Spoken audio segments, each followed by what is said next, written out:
full screen. Okay. Is it full screen? Yes, sir. At the outset, let me thank the organizers for this wonderful opportunity what you have given. And I had prepared this for about 40 to 50 minutes presentation, but later realized it is only for about 12 to 30 minutes, 13 minutes. So I'm trying to condense as much as possible in the given possible time. So I may have to run a little faster on my slides. Greetings from Mysore, Karnataka, India, and at this conference which is going on fine, and let me congratulate you all. When we are trying to talk about psychiatric practice and challenges involved, there are plenty. The first important point is actually psychiatry as a branch itself, and many of the times one of the most neglected area in the practice of psychiatry is the sexual issues. So there are many things actually one need to keep it in mind why this is important. So what we will try to do is actually, as an introduction, we are all well aware that what Charles Darwin had mentioned, that we don't know much about sexuality. And even today, many books talk about our knowledge related to this particular field is limited. And when we are trying to talk about sexuality, very often we almost always confine ourselves to the understanding, it may be ED, PE in that particular fashion. But it is a very broad concept. What we need to keep it in mind, range of sexual behaviors, issues of sensuality, intimacy, reproductive and orientation problems. And to put it in very simple terms, see, for example, our ICD classification initially had all these disorders in psychiatry section, but now it has been separated. But all said and done, whether it is a cause or effect, sexual disorders and mental and physical illnesses have something very common. Low self-esteem, interpersonal troubles, dissatisfaction, and low quality of life. And you take any of the disorders, like whether it is a depression, anxiety, or substance use, there's a strong correlation between these disorders. Many of the times, medications what we use exacerbate the whole issue. I'll come 1 minute later. Many times, people don't adhere to the treatment advised, and often leading to the relapse. This happens mainly because many of the times the issues related to sexuality are neglected by the doctors, and this is actually which leads to quite a bit of it. So the first challenge is, many of the times we don't ask questions. Advice is, you be proactive, ask questions. In fact, once you make a beginning, in fact, the people actually coming forward and answering the questions would be extremely high. And why we need to do this particular thing? Because range of morbidity, mortality is due to symptoms of illness, treatment side effects, and many things are part and parcel of this whole issue. It may be, again, the word initially what I used, cause, effect, that need to be kept in mind. The second challenge is, most patients do not present with sexual complaints. It is our job. There may be a person who might have come with specifically, say, something like ED. I still remember a long back study on sildenafil which we did in our department. Almost about 20% of the people, first time they were recognized to have what we basically call diabetes. We're also well aware now that it could be one of the earliest clue of many organic conditions, including coronary and other related these things is well established now. It may be a complication of many things. But the important point is, in one of the studies, what was documented is that 10% of the clients may initiate on their own. But if you ask just one extra question, do you have any sexual concerns to discuss with us? The number increases by about 50%.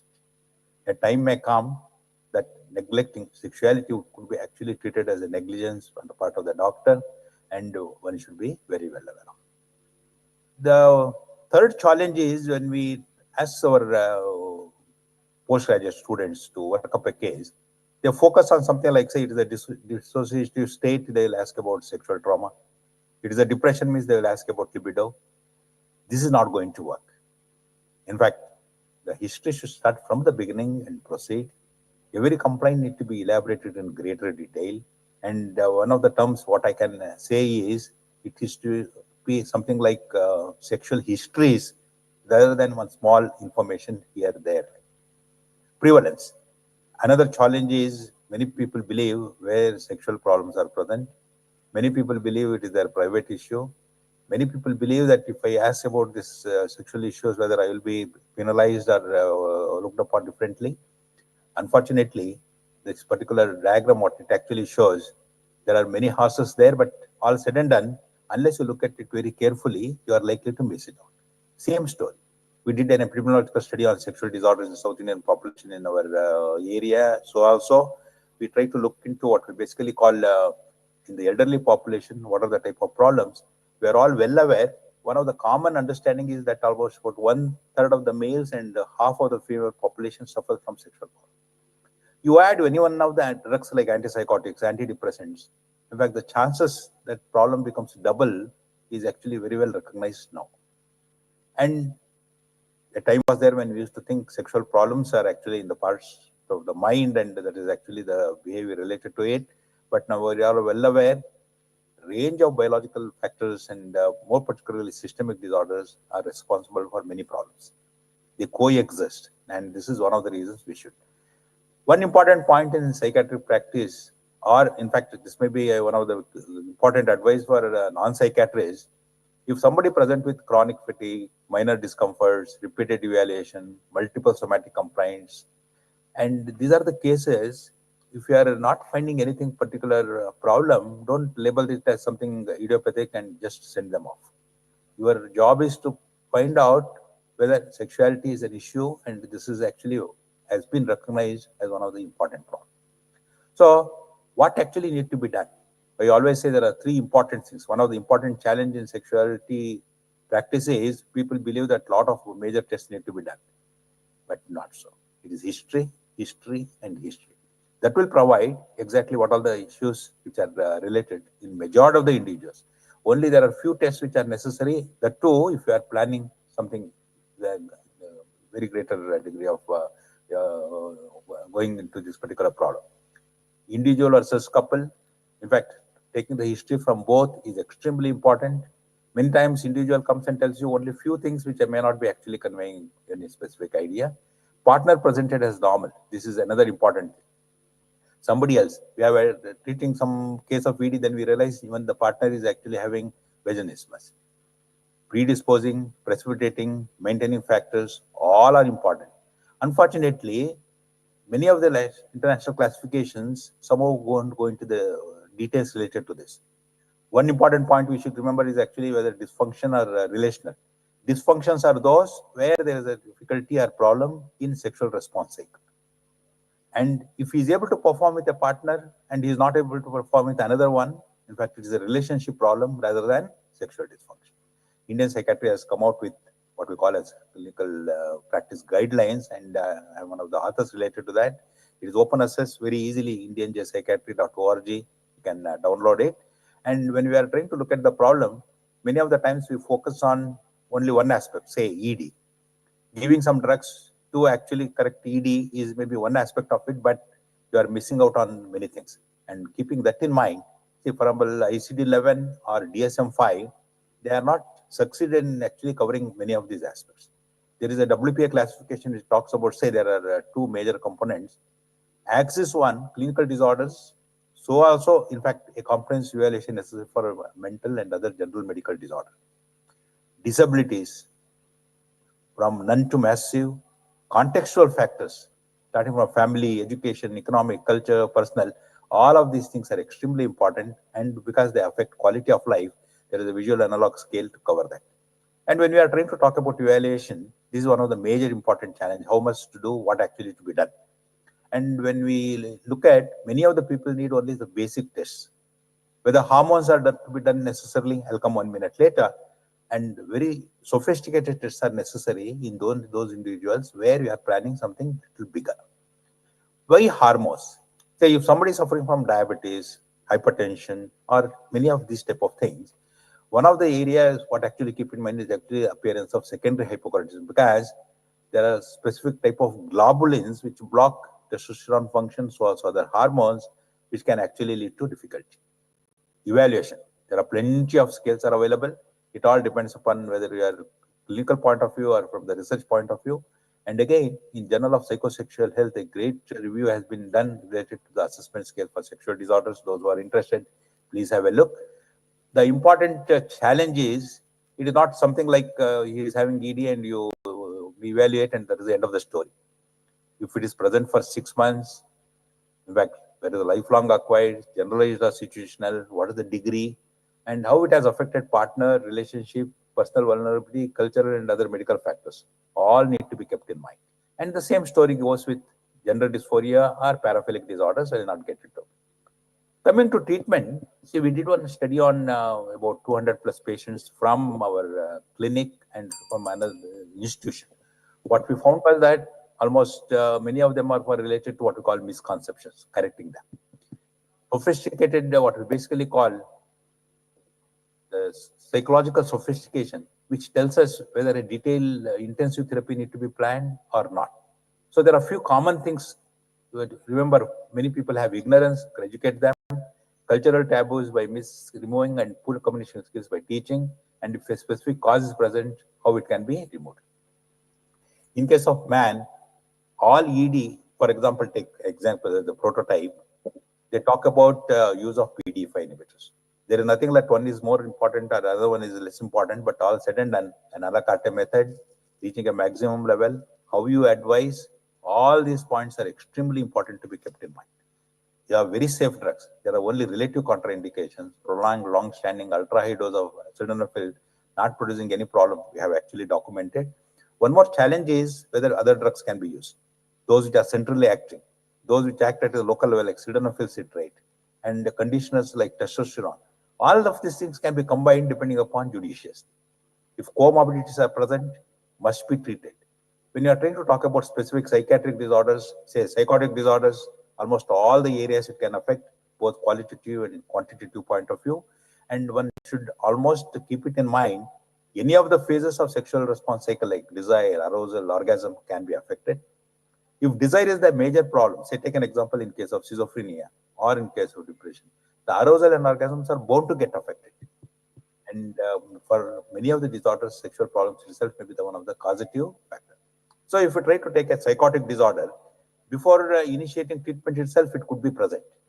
With treatment initiation, escalation of the dose, all these type of things can produce problems. All dopamine drugs are quite effective and one can actually use them. And there is an inverse relationship with prolactin, and that's what actually we need to keep it in mind. Choose an antipsychotic which is actually less problematic, like say aripiprazole. Or mood disorders. Libido is actually one of the extremely common problem. Offline utilization of these things in premature ejaculation is not. And serotonin acts like a what called internal body's schizophrenia. Those which act at 5-HT1A are better actually. Paroxetine, a little higher dosage can produce ED because it acts like a nitric oxide synthase inhibitor. This is one of the diagrams which gives very clearly those drugs which are having less problems and those which actually produce more problems. And coming to the antidepressants, vilazodone and vortioxetine are supposed to be one of the most important drugs what one can think of. If there is associated what we call psychoactive substance use, that need to be corrected.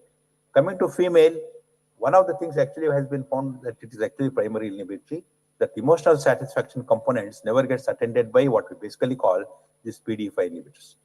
That need to be taken care of. There is a significant orgasm gap. We are all well aware that drive in case of male and female differs quite significantly. And what Rosemary Basson mentions, it is a circular model compared to what calls in case of male. Only about 1/3 of the females can reach sexual orgasm with sexual intercourse. But what we basically call, lot many things are necessary, and that's why the whole range of touch therapies are extremely useful. Flubanserin, bremelanotide, and the local use of drugs actually people have tried but may not be that effective. Whole range of treatment techniques are available for both male and in case of female. And keep it in mind, no man can be made a superman, superwoman. So premorbid sexual functioning as the base and all the other factors what we need to keep it in mind. Dysfunction cannot be treated in isolation. Individuals seen in the context of relationship, helping function optimally is our source and what we keep it in mind. If you try to look at some of the prescriptions, there will be plenty of drugs. Every drug what you are using there can produce problems. Keep it in mind that particular aspect. It applies to both psychiatrists and physicians, and try to see as minimum drugs are as possible to be given. IPS has come out with the IPS textbook of sexuality. Those who are interested. Sorry to interrupt you, sir. We are on the verge of our allotted slot. Okay. We publish a journal called Journal of Sexuality. It is an open access. Please do it. Thank you very, very much. Thank you, Professor, for your informative presentation. In the meantime, our honorable chair of this session, Professor Dr. Mohammad Mahbubur Rahman, has joined. Let's welcome him with a big round of applause. Now it's time for our second presentation. Now I'd like to call up on stage our second presenter, Professor Dr. Goran Urbanas, MD, PhD, FECSM, Department of Forensic Psychiatry, University Psychiatric Hospital, Vrapče, Zagreb, from Croatia. Let's welcome him with a big round of applause. Thank you very much, and good day to everybody. So I'm going to talk about the management of erectile dysfunction in psychiatry. And because I have only 12 minutes, I was thinking how to do it cleverly and shortly. So I will tell you 10 tips about how to deal with a patient with erectile dysfunction when he comes to see you. So tip number one is this guy really having ED? Because many patients who come to my office claim they have ED, but when we talk, we realize that these people do not satisfy the diagnosis for ED, because the diagnosis says that ED is diagnosed when a man has difficulties in reaching or sustaining erection in more than 75% of cases for longer than 6 months. And very often men come after 2 months period or having problems with erection in only 20 or 25% of cases. And then I tell them this WHO definition of ED and ask them, do you really have an ED? And then the person says, oh, according to your definition, I do not. And I tell them it's not my definition, it's the definition of WHO. So if a person does not have ED, the approach to the person should be different. We should normalize the process. But if the person has ED, then we treat the ED. Tip number 2, always screen for medication. As we already heard in the previous lecture, there are many, many drugs that can lead to ED. So it's always important to ask the patient what medication he is taking. So if we look at the psychiatric medication, the most frequent causes of ED are antipsychotics, and we should always switch from prolactin raising to prolactin sparing antipsychotics. For example, aripiprazole is one of the antipsychotics that has a low profile of sexual dysfunctions. Also with mood stabilizers, with antidepressants, we have some that have lower frequency of sexual side effects like bupropion. Tip number 3, always take a very detailed history, because in biopsychosocial approach, we know that different things from different physical illnesses to mental illnesses to relational problems can cause ED, for example, hypothyroidism or anxiety disorders. Anxiety disorders are one of the most frequent psychiatric disorders that lead to erectile dysfunction. Tip number 4, invite a partner to the therapy. This is very important for several reasons. One is that many research show that if we invite the partner, the prognosis is better. So we will solve more problems than when we include only one partner. And the other one is that we know that many men who start on taking PDE5 inhibitors stop taking them. And many of the men who use them don't tell their partners they're using them. So if we invite the partner early in the process, then this problem will disappear and the prognosis is much better. And also keep in mind that not all men are heterosexual. So in some languages, like my native language, which is Croatian, we always differentiate between male and female. So when I ask a person if he has a partner, you have to refer to the gender of the partner. So we need to involve both female and male forms, because if we have a man who is homosexual and we don't address this issue, he will be embarrassed to say it himself. Tip number 5, perform basic laboratory findings. And these are fasting glucose and hemoglobin. And because we know that one most important cause of ED is diabetes. So we should always screen for diabetes. Lipid levels, testosterone in the morning, and prolactin in the morning. The next tip, provide psychoeducation. So explain to the patient how ED develops. And then we have several non-pharmacological measures that can lead to bettering the ED, like losing weight. We know if the body mass index is above 30, then reducing body mass index in men is proved to be beneficial for erectile function. Then starting physical activity. All kinds of physical activities are good except three: driving a bike, riding a horse, and doing weight lifts, because these are not aerobic conditions, like in the third case, or in the first two, you press to the pudendal nerve, which can lead to damage of the nerve. So all the rest, all other physical activities are very good. And stop smoking. Smoking is also one of the causes of erectile dysfunction. Next, include shared decision making. So patients has to be autonomous to decide which is the best option for them. I usually tell my patients what are the possibilities. So there are many non-pharmacological methods. There are PDE5 inhibitors. They are intracavernosal injections. There are intraurethral gels. There are also prostheses. And some patients choose something that I think it's weird or too aggressive, but for them it's the best. So it's always important to listen to our patients and not to judge them from our own perspective and views.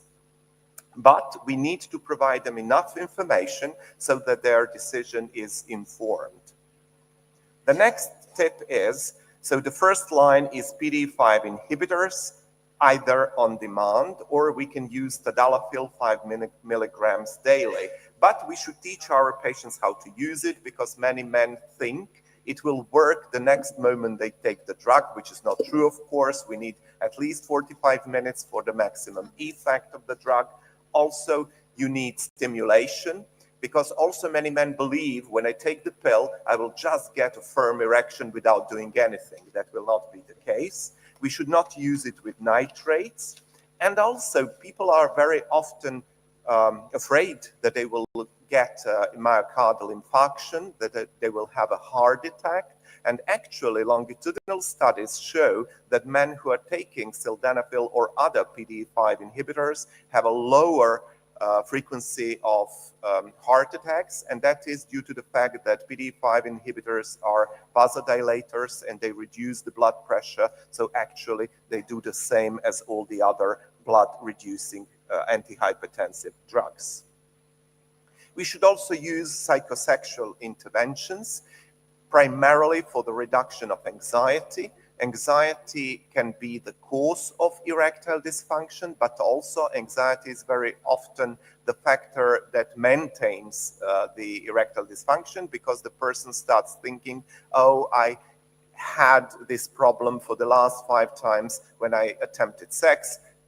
Is it going to happen again? And of course, when he starts thinking about it, it will happen again. So we need to teach our patients how to reduce anxiety. There are a lot of tools in our psychiatric toolbox to manage the anxiety. And some of them are, for example, mindfulness techniques or some other anxiety-reducing techniques. Also, we can introduce asset focus exercises, a couple exercises where both partners are focused on the touch and the sensitivity of their body. And in the first 2 exercises, which are not focused on sexuality, but only of the sense of touch and on the feeling of touching the other's bodies, or how we feel when our body has been touched.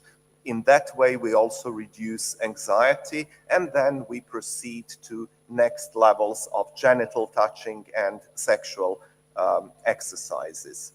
And the last tip There are other options for refractory cases, so there are vacuum erection devices, and these devices usually work with anybody who is alive. So if you have circulation, you will also manage to get erection. I once put this vacuum device on my finger, and my finger became bigger because all the blood was drawn to the finger. But the problem is when you remove the device, then usually the erection will disappear. So there is need to put a ring around the penis to keep the erection stay there. Intracavernosal injections are well known. Intraureteral gels are less aggressive, so people usually prefer it to intracavernosal injection. And there are also possibilities for prosthesis in cases where there are no other options. So thank you very much, and I'm looking forward to your questions later on.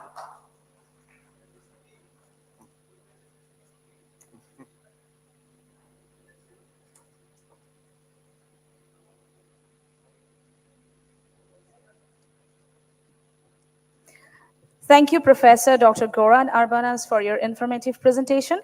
I think these 10 tips will help us dealing patients of erectile dysfunction in our daily life. Now it's time for our last and third presentation of the session. I'm very glad to invite on the stage our mentor, Dr. Mohammad Shamsul Ahsan from Bangladesh, and he's going to present management of premature ejaculation in psychiatry. Let's welcome him with a big round of applause, girls. Thank you, audience. Thank you, the announcer, what do you call it, the facilitator. So you heard from Professor T.S.S. Rao. He had been telling brilliantly about the sexual dysfunction at large. You talked about Goran Arbanas. He's a friend of mine in Oxford. We had been taught together in Oxford School, summer school. And his presentation on ED, to my understanding, was P, because he came out quickly. So I'll be talking about premature ejaculation. Before I proceed, I just want to ask you, how many of you have dealt with patients with sexual dysfunction? If you can, please raise your hands. So, quite a few, but not all. So, can you differentiate between the premature ejaculation and erectile dysfunction? Okay. So, what are the things comes to your mind when someone comes to you with a question that he has a sexual dysfunction, but he cannot differentiate?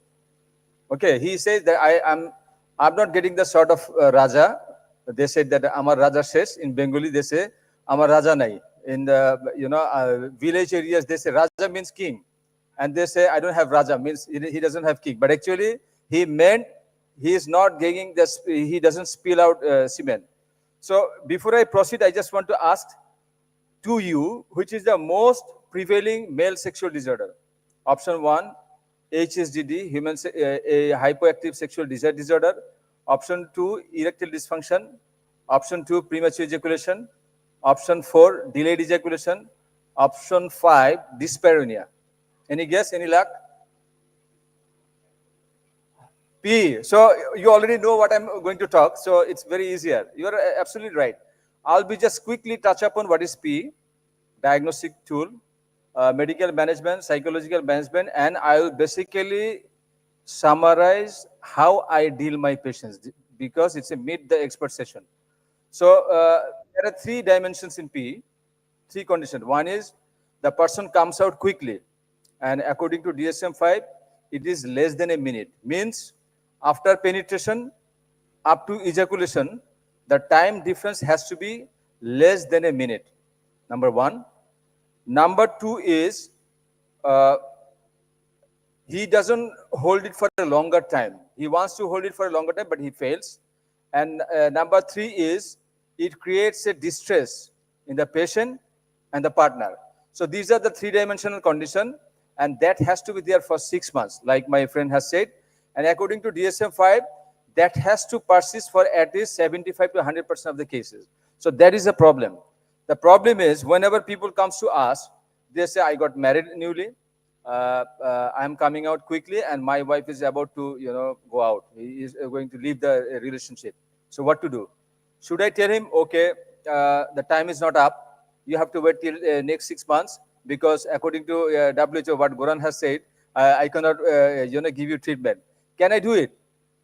So that's a problem in our part because there's a medical dilemma. Because if you don't treat them up to the the standard we have, then you can land in trouble because you can be sued of malhandling. But on the other hand, if you don't deal them properly, then the patient will lose his relationship.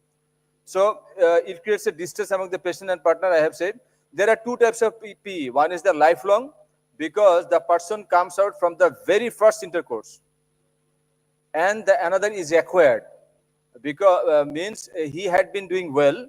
After a while, after a successful intercourse for a couple of months or years, then he started coming out quickly. So that is called acquired.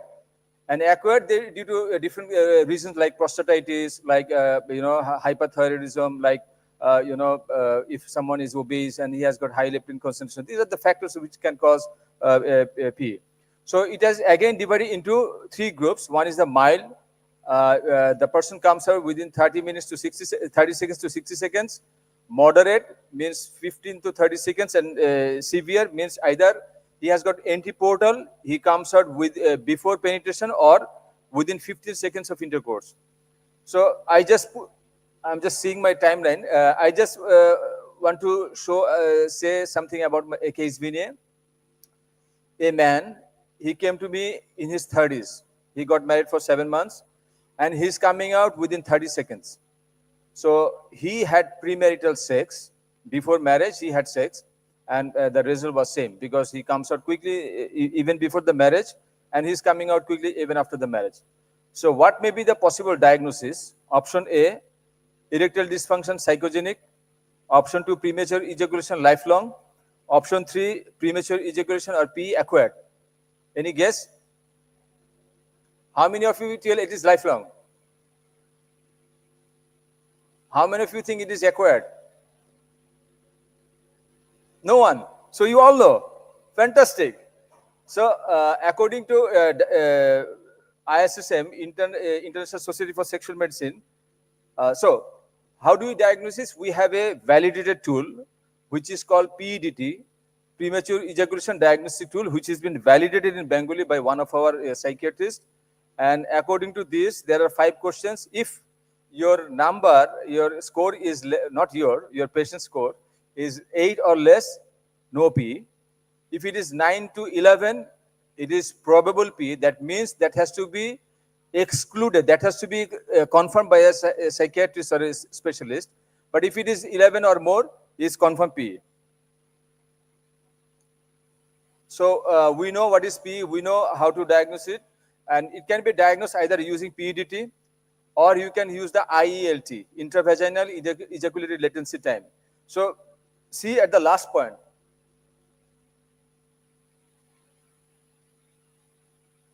Okay. I don't know how to use it. Anyways, so the last line says that one should be aware the patients often misled by telling the consequence. Like আমি একটু just বাংলায় বলি, অনেক সময় রোগী এসে আমাদেরকে বলে যে ডাক্তার সাহেব আমার তো দাঁড়াচ্ছে না, এখন আমার অথবা বলে যে আমার আগ্রহ নাই। তো আপনি যদি মনে করেন যে আগ্রহ নাই, তার পরীক্ষা করে এবং পরীক্ষা করার পরে he lands in the second trouble, এবং পরীক্ষা করার পরে কি করে আমরা কি টেস্ট দিই? টেস্টোস্টেরন দিই। তো টেস্টোস্টেরন আবার কিন্তু ম্যাক্সিমাম ল্যাবে ভুল করে, আইদার তারা রাতে দিচ্ছে অথবা মানে রিপোর্টে ভুল।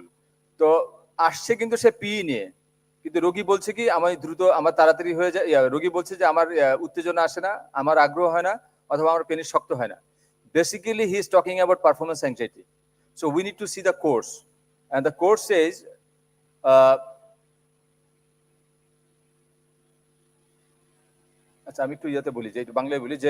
the course says, when was the first time he had sex? For the first time. And what was it? Most of my clients, I have seen the people are coming to me with HSDD, hyperactive sexual desire disorder, but basically they have got the avoidant behavior, because by the time they come to have sex with his wife, and wife is frustrated, and out of frustration they said, I'm not going to give you the permission. The person is not into the sex, he is into the he's trying to protect his macho man ego, and eventually they fail again, and eventually they have got the avoidance. So they are basically suffering from PE, but they are telling that they are having sexual problem. So all men come to us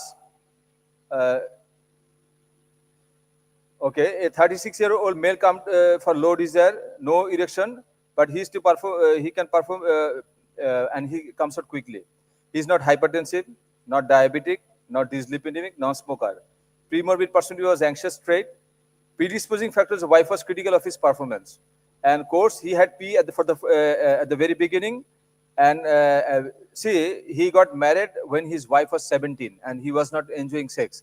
But at the age of 27, because after 10 years time he came to me, 27 বছর বয়সে কিন্তু তার ওয়াইফের কিন্তু তার উইমেনহুড আসছে এবং she is starting understanding what is sex, and eventually she become frustrated, and she's not allowing her husband, so eventually the person develop performance anxiety.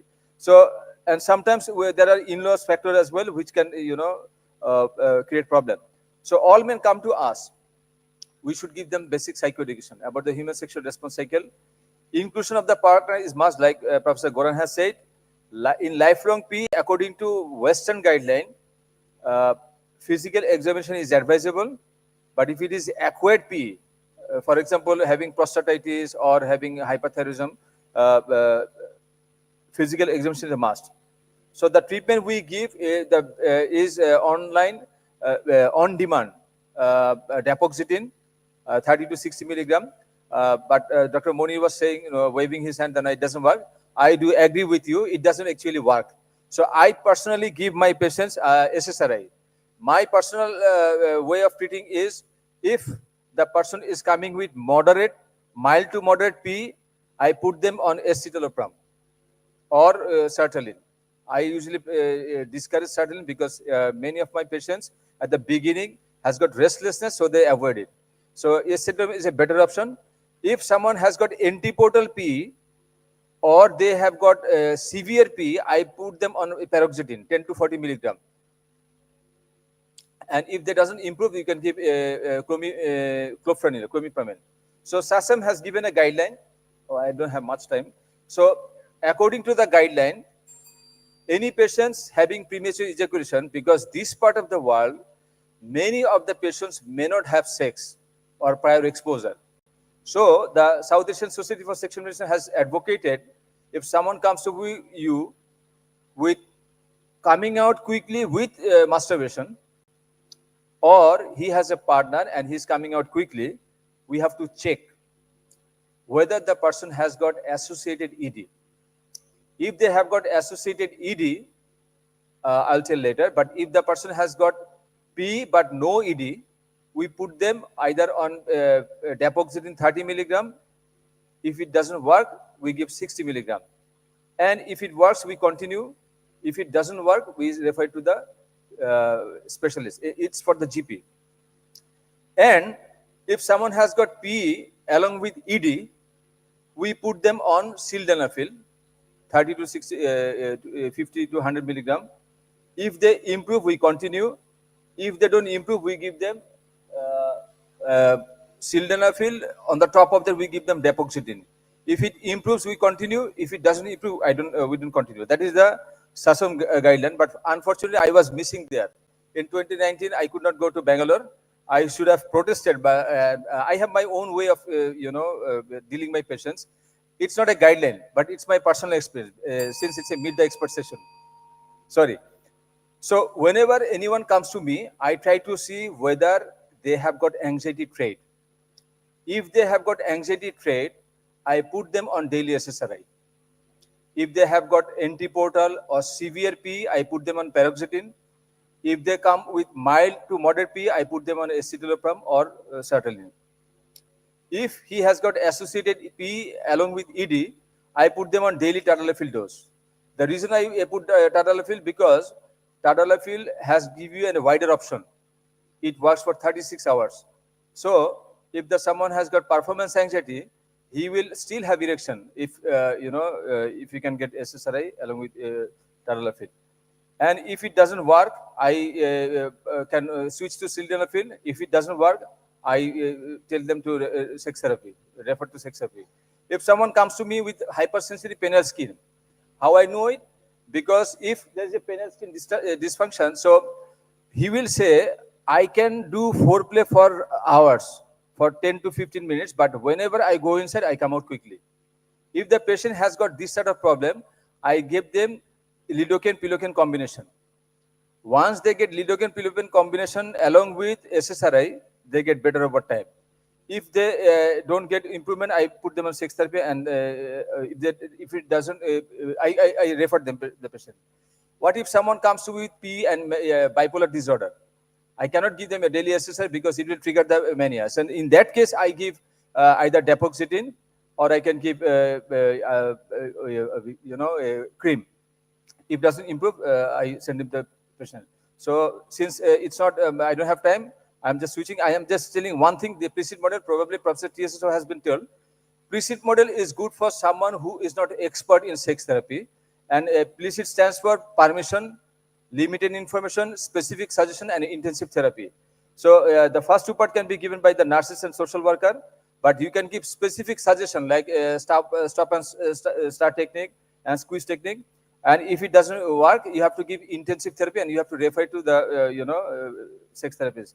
I'm stopping here. Thank you all, and thanks for patient hearing.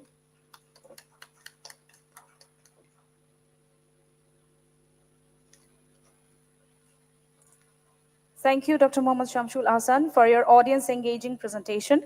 Now it's our time for the question-answer session, and we have already received the first responder to our every presenter.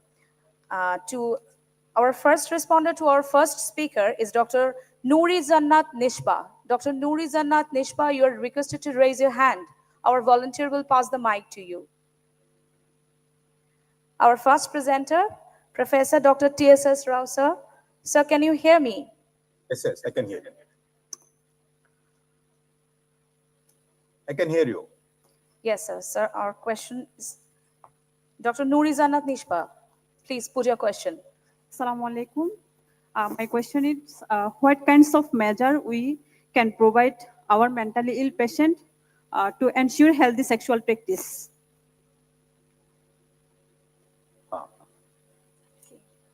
Of course, it is a very broad area what you are talking. As we were trying to talk about, there's something like a psychotic disorder, depression, or we are talking about some simple anxiety disorder, another individual presenting with personality disorder. Each of these areas will have a different approaches what we need to keep it in mind. The important problem is many of the problems in psychiatry may have cause and effect with related to the sexual issues. So properly elaborate and come to the conclusion, and as one of the speaker was mentioning, the tips, making a proper diagnosis and a proper elaboration of the complaint, that will give the proper answer how one can actually proceed. The message what only I can give at this particular juncture very briefly is don't neglect the sexual issues, talk to them. And one of the important points, talk to the relatives. That means most particularly the wife, who can give you a lot of information related to the individual. What man is telling and what woman is telling, there may be a wide range of differences possible. Third one, just having an erection or maybe the early ejaculation doesn't actually mean the couple are happy. That emotional satisfaction and such other aspects are extremely important. Even that also need to be kept in mind. Thank you, sir. Our next question to our second presenter, Professor Dr. Goran Arbanas, is going to put by Dr. Nafiz Imtiaz Alam. Dr. Nafiz Imtiaz Alam, please raise your hand to have the mic. Okay, the question answer session is open for all the audience. Any of you want to put a question? Thank you.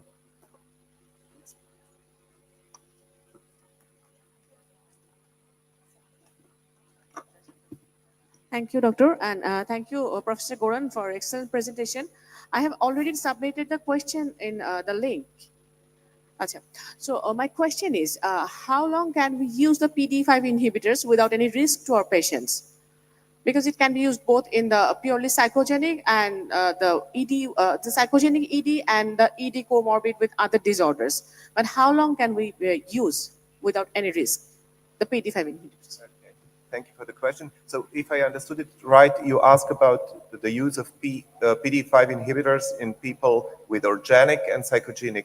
Yes, Yeah. in both Okay. the cases. We can use it in both, but we use it differently actually. With psychological erectile dysfunction, I usually suggest my patients to take it for 3 or 4 or 5 times and then to try to reduce it and be without it. And usually when they see that everything is working, that their erection is firm, then they have a lesser degree of anxiety and they have higher self-esteem and they don't need it anymore. For people with different organic diseases, usually we need higher doses. So the dosages are for 25 to 100 milligrams of sildenafil, for example. So for the people, for men with the diabetes, I would start with 50 milligrams, and with psychological ED, I would start with 25 milligrams. Also, we need to take into account body mass. So in Croatia, people are much heavier than here. We have a high rates of obesity. So if somebody has 100 kilos, he would need 100 milligrams of sildenafil. So it depends on that part too. Yeah. Okay, then how long? For how long? For how long? Oh, so in psychological PE, for only a few times, and for other diseases, for lifelong.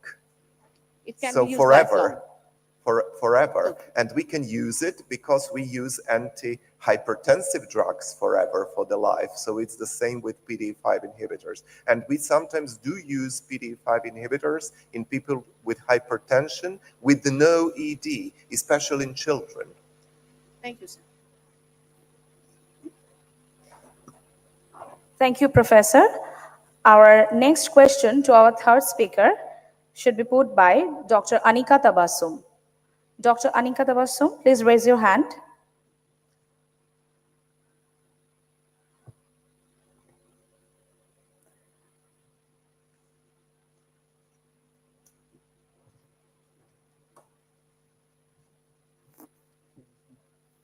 Assalamu alaikum. I'm Dr. Anika Tabassum. My question was, what are the major challenges we face usually for the diagnosis of premature ejaculation? Look, premature ejaculation is a very clean-cut diagnosis. The challenge we face is during the patient's history, because patient comes with different, dialogue. Like if someone has got, anxiety, they may not tell you what is the sort of treatment. What I face, many patients come to me with erectile dysfunction, or they have got a low sexual desire, and their testosterone has been done, and it was found normal. Still, then they put them on either injectable testosterone or given testocap. There is an endocap testocap gel. So what happens if you have got a premeditated idea that basically these are the non-responder of ED, but if you see the history, you have to go back to the past. When was the first time he had sex, and what was the outcome? Usually, ED can cause PE. If someone has got erectile dysfunction, on the top of that, he will get PE. But what we see here, people are having PE, and after a while, they develop the avoidance behavior.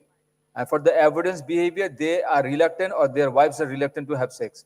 And they say, okay, I cannot do sex, I cannot perform sex, because here they are running high on emotion. So that is the challenge. So if you take a proper history, not an issue. And PE is a very clean-cut diagnosis. You have to have 3 parameters. Either they come out quickly, and they are unable to hold it for a longer time, and it creates a dissatisfaction in the patient and partner. That's it. Thank you. I hope I answered your question, right? Thank you, Dr. Mohammad Shamsul Hassan Maksud. Now I would like to request our honorable chairpersons to share their concluding remarks and discuss the key takeaways from today's presentation. At first, I'm requesting Professor Dr. Mohammad Shafiul Hassan, sir. So please come on the stage.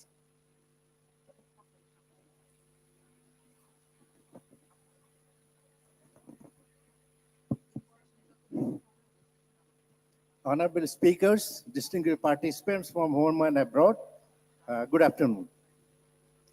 It's a very important chapter, today's presentation by the 3 presentators very brilliant presentation by Human Abroad speakers. I must thank the speakers for their nice presentation. You know that sex is one of the important biological symptoms which is really ignored by the people as well as by the non-psychiatric physician and specialists. So far I know social stigma, illiteracy, and lack of education about the sex is one of the important factors for understanding the sexual function and differentiate with the sexual dysfunction. Our first speaker, Professor Rao, he mentioned about the challenges of management.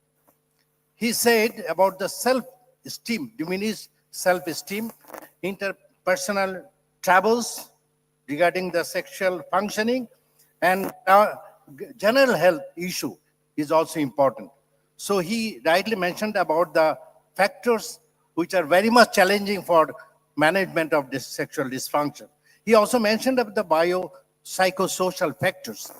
We, the people, always think about the medication, that means the biological management. People generally say, give me some medicine for the disease. So he rightly mentioned about this biopsychosocial model, which is very important for challenging the treatment of sexual dysfunction. Our second speaker is a very brilliant Professor Goran Arbanas from Croatia. He mentioned about the management of erectile dysfunction. Particularly, he mentioned about the role of prolactin, which is increased during medication in psychiatric disorders, particularly antipsychotic medication. He said about the to use the prolactin diminishing medication to improve the sexual dysfunction, particularly erectile dysfunction. He also mentioned about the partnership therapy, which is very important. We usually talk to the patient avoiding the partner. So during the management of erectile dysfunction, both partners should be counseled properly for proper management of the erectile dysfunction. Our honorable speaker from home, Professor Maksud, he mentioned detail about the erectile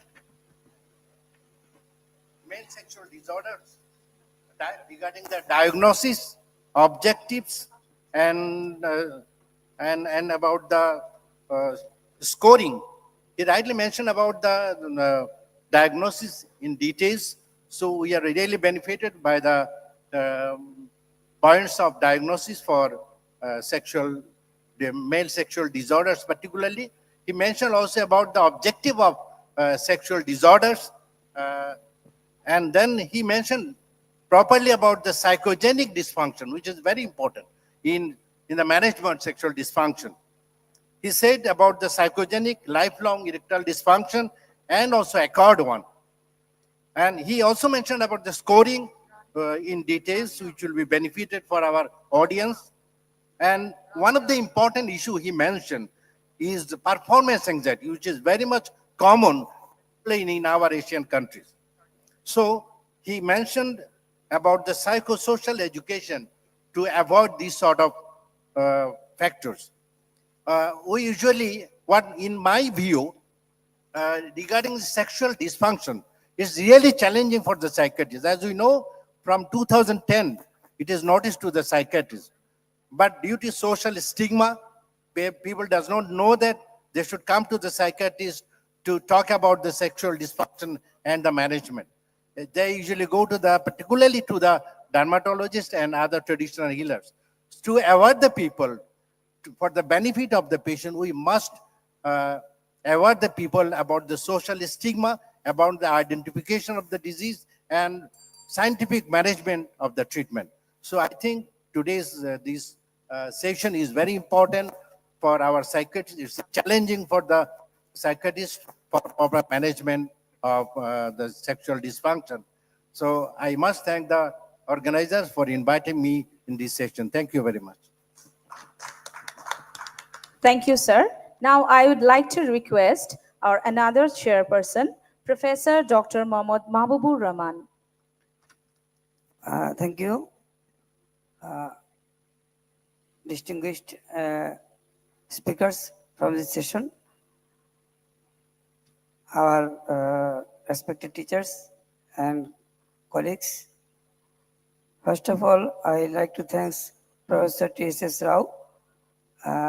He brilliantly present the challenges of management of sexual dysfunction in psychiatry. He emphasizes the taking the history and history, because in our country and in Southeast region, we have gave brief time to take the history, and many patients are ashamed, feel shy. They cannot give the history about the sexual dysfunction. So he emphasizes on it, and also our standard assessment of availability of assessment of standardized tools and other stigma reduces the challenges in the management of sexual dysfunction. So we have to learn many things from the presentation of Professor T.S. Rao. And our next speaker was Professor Goran Arbanas. He next presented the erectile dysfunction in psychiatry.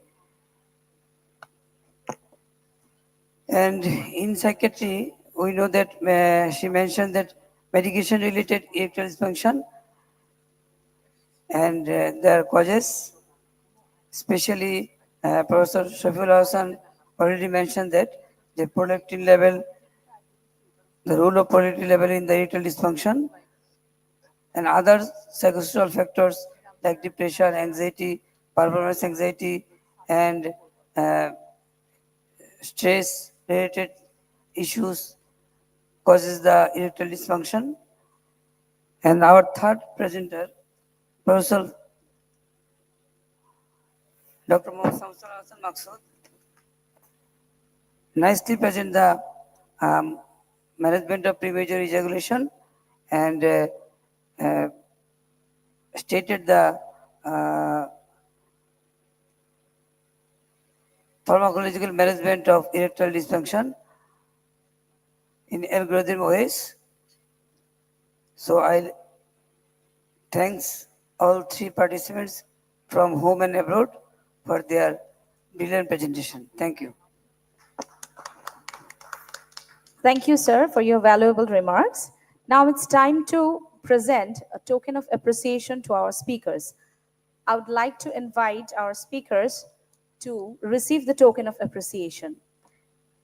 At first, I'm inviting Professor Dr. Goran Arbanas from Croatia.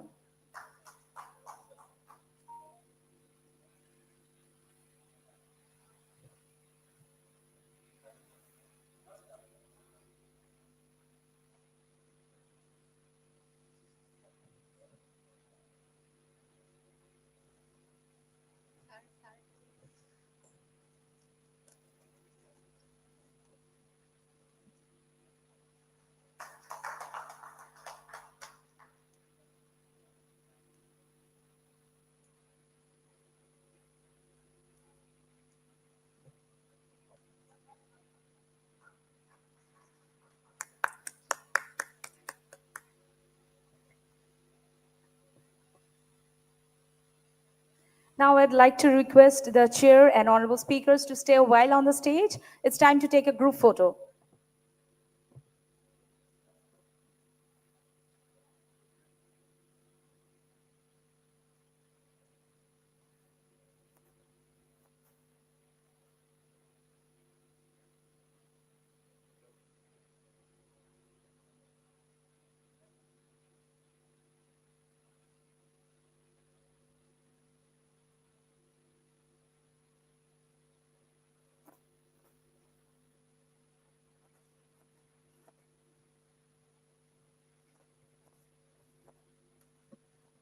Thank you everyone for your vibrant participation. This brings us to the end of the session. Our next session, the oral presentation 2A, will begin in this hall within a few minutes. Hope to see you all there. For now, your reporter, Dr. Anuna, is signing off. Your next reporter will join us soon. Thank you and have a wonderful day ahead.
মানে online connection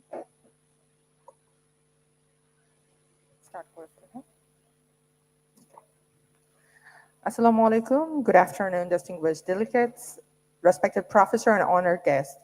On behalf of the organizing committee, I warmly welcome you all to the oral presentation session taking place here in Ballroom 1. I'm Dr. Ishrat Jahan, and I have a privilege of serving as the rapporteur for this hour-long session. Today, we are joined to have two international speakers who will be presenting the session through Zoom. They will take the online session, making this session a truly global academic exchange.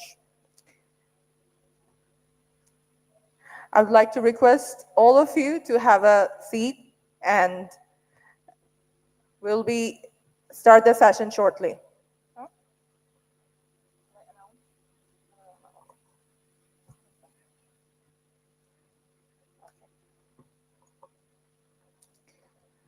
In this session, we are honored to have two esteemed chairpersons presenting over this session.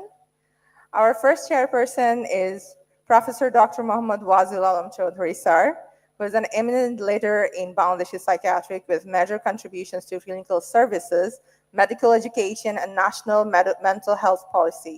He has served in the key academic and administrative position and continues to guide psychiatric training and service development across the country. I would like to invite Professor Dr. Mohammad Wazil Alam Chaudhary Sir to have the seat for this session.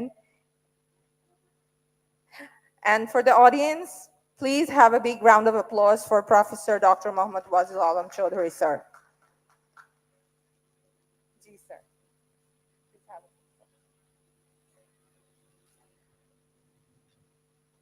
Thank you, sir, for taking this seat. And for the next chairman, I would like to introduce you all of you, Cornell Professor Dr. Jasmine Akhtar, Madam, who's the pioneer female psychiatrist of the Bangladesh Armed Forces, has over 2 decades of distinguished service. He has worked across multiple military hospitals, completed UN peacekeeping missions, and specializes in child and adolescent mental health. Her dedication to education, training, and service delivery makes her a highly respected figure. I would like to call up on the stage our chairman, Ma'am, Cornell Professor Dr. Jasmine Akhtar. Okay.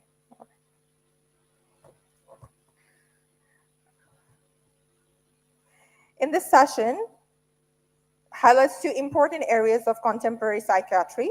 The first presentation focuses on the neuromodulation, particularly the clinical application of repetitive transcranial magnetic stimulation, which has become increasingly relevant in the treatment of resistant psychiatry condition. The second presentation explores mental health challenges among university students especially psychoactive substance use and attention-related difficulties. Together, these talks combine technological advances with population-based insight. Our first online presenter, Dr. Klaus Mathiesen. He's our first speaker joining us live from Denmark. He's an accomplished neuroscientist with extensive expertise in neuromodulation and clinical neuroscience. He currently serves as the application scientist at MagVenture, where he contributes to research, clinical training, and development of neurostimulation system. Today, his topic is repetitive transcranial magnetic stimulation. His presentation will explore the mechanisms, therapeutic potential, and clinical evidence supporting RTMS in psychiatric practice. Dr. Klaus Mathiesen, we welcome you. And this session will continue for 30 minutes, and we're connecting him through Zoom session. Thank you.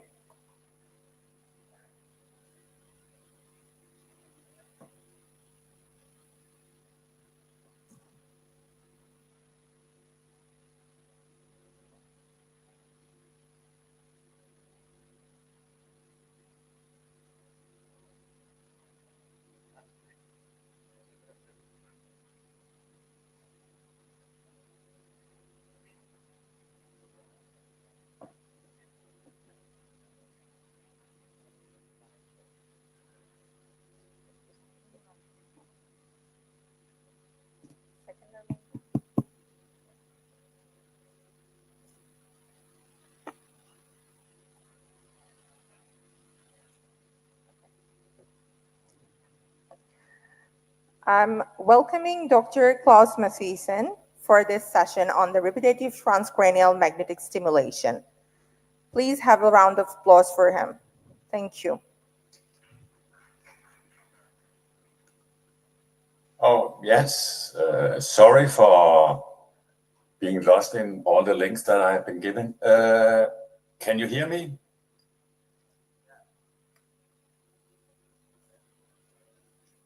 There was no one who replied. Can you hear me? Yes, we can hear you. Good. Okay. Thank you for inviting me, and I thank Unitrade for allowing me to participate. I want to talk about TMS therapy in psychiatry. We were a little bit delayed, so I will jump further. So just a little quick note. My take-home message is that the patient can be targeted by both left and right dorsolateral prefrontal cortex stimulation, and there are emerging treatment for depression, indicating that more session is really beneficial, and this can be obtained by accelerated stimulation. And new results are indicating that we can boost dramatically the remission by doing pre-treatment with D-cycloserine and lisdexamfetamine. And also, I want to just touch on OCD and also addiction. But before I start, I just want to give a short crash course in TMS. Is that it is the alternating current in the coil that induce the electrical field in the brain. And the butterfly coil has a more focal stimulation, like a squared stimulation in the center between the two coil elements. Whereas the circular coil, it actually do not stimulate in the center of the coil, but it is stimulating in like a donut shape area around the center of the coil. And so butterfly coils are perceived to be more focal than circular coil, although none of them are like point-to-point stimulator. They are stimulating an area.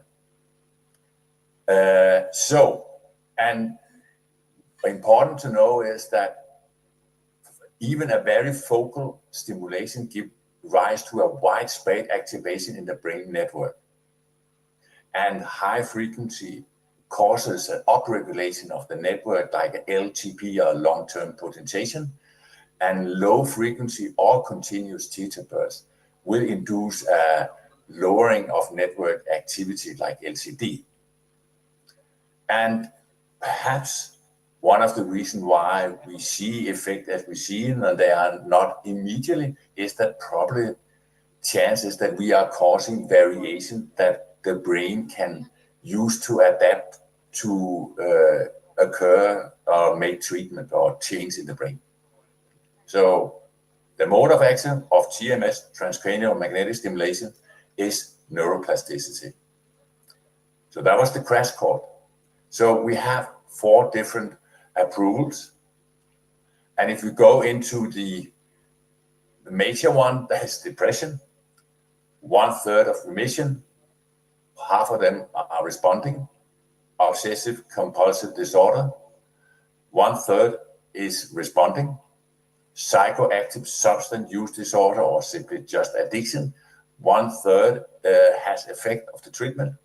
And in pain relief, you can obtain up to 87% and respond with magnetic peripheral stimulation.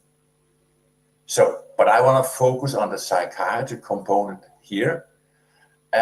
So when we treat with TMS, we do that because we have patients that are treatment resistant. The graph to the right show the remission rate with the successions of treatment steps from 1 to 4. First be a SSRI. The next step is a serotonin noradrenaline reuptake inhibitor or noradrenaline dopamine. And the other one, the next is a tricyclic antidepressant or a combination. All studies done with TMS has been done after they have failed at least 2 treatments. So it is the alternative step number 3. So what we have with TMS is that we have our target, classically the left dorsolateral prefrontal cortex. We have our coil, we have our magnetic inducting field that activate the area. And we see that we have approximately 1/3 responding with remission after a high frequency left dorsolateral prefrontal cortex. So the question is, are we satisfied? With the standard protocols, the standard protocol is like 10 hertz protocol on the left dorsolateral or theta burst, also more detailed called the intermittent theta burst. And we have on the right side a 1 hertz protocol, also having effect on depression as well as comorbid anxiety, and that includes all 3 protocols. So we have this efficacy, approximately 1/2 is having reduction, 50%, and 1/3 having remission. But can we optimize that? So if we look at the trajectories of different patient groups, this is the huge study done by Bloomberg, and it's referred in the CASTA 2019 paper, where they look at the trajectories. And I have made the line thickness relative to the number of patients in each group. So as you see, we have 11% not responding at all. We have an orange group, which is fast reduction, reduced in symptoms. But then we have a green and a blue, fat, really large group that are not responding fast. And they actually, a large group of them do not obtain remission after 30 treatments or 30 sessions. So this really indicates that could we do more sessions? So this has actually been done in another type of trial. This is the accelerated study from Stanford, the same study where they did intermittent, it's actually a prolonged intermittent theta burst. So it takes, instead of 3 minutes, it takes 9 minutes. And they do, instead of treating 1 day, Monday to 1 time a day, Monday to Friday, they are treating Monday to Friday, but 10 sessions per day. So they are increasing the number of pulses in each session and the number of sessions per day. And this has really been, and I have to add that they are also using a 3 Tesla resting state scanning to see if they can optimize the position in the brain. And then response are quite remarkable, especially based on the way they write in the paper that they have up to 80 or 85% peak remission at any given time point. Peak remission at any given time point, and that is actually not a term that we use normally in psychiatry regarding remission. That's a little bit like saying, oh, have I had a happy day during the last half year? Then I am regarded happy. That's not how we do it in science, but they were able to. But if you go into the supplementary material, you see that the remission rate for the 5 weeks that they are studying varies between 53 and 42%. So it is an improvement of remission. And if they are treating a group predominantly male that normally do not respond well, so they are getting some really good and interesting results. And we have to remind that this is a small study, but with this really indicate that there is something good in this. So the predictors of repetitive TMS success is that, of course, if you can treat people when they are not so depressed, that will be good. If they have failed less antidepressant, that will also be nice. Usually that is not possible, and if they are still in a high cognitive function, that's also positive, and they are in an employment, that's really good. So start as early as possible. But these studies indicate that we need to increase the number of treatment sessions and at least continue until full effect and stabilized effect is obtained, and also apply maintenance in order to avoid relapse. So really indicating that 15 sessions is better than 25 or 30. And this can be obtained by doing multiple sessions per day.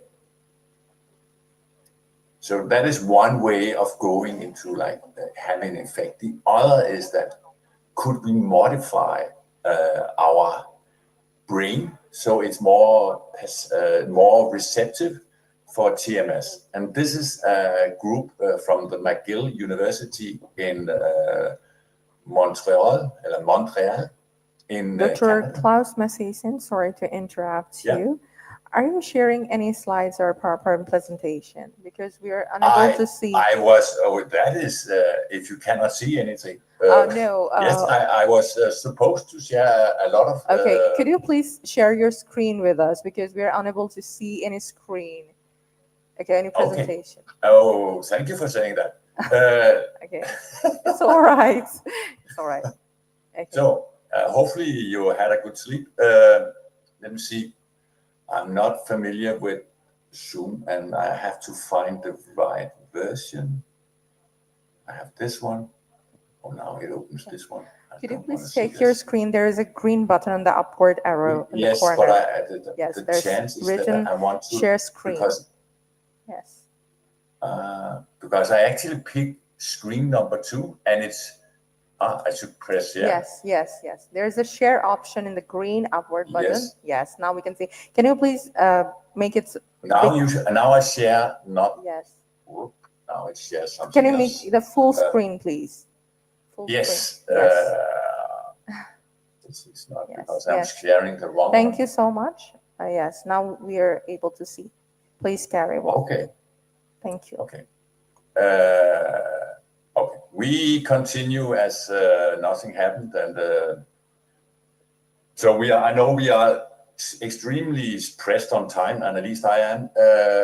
So I just want to say that data here shows that we need to do more sessions, that we need to work more with sessions, and that is why doing multiple sessions per day is beneficial.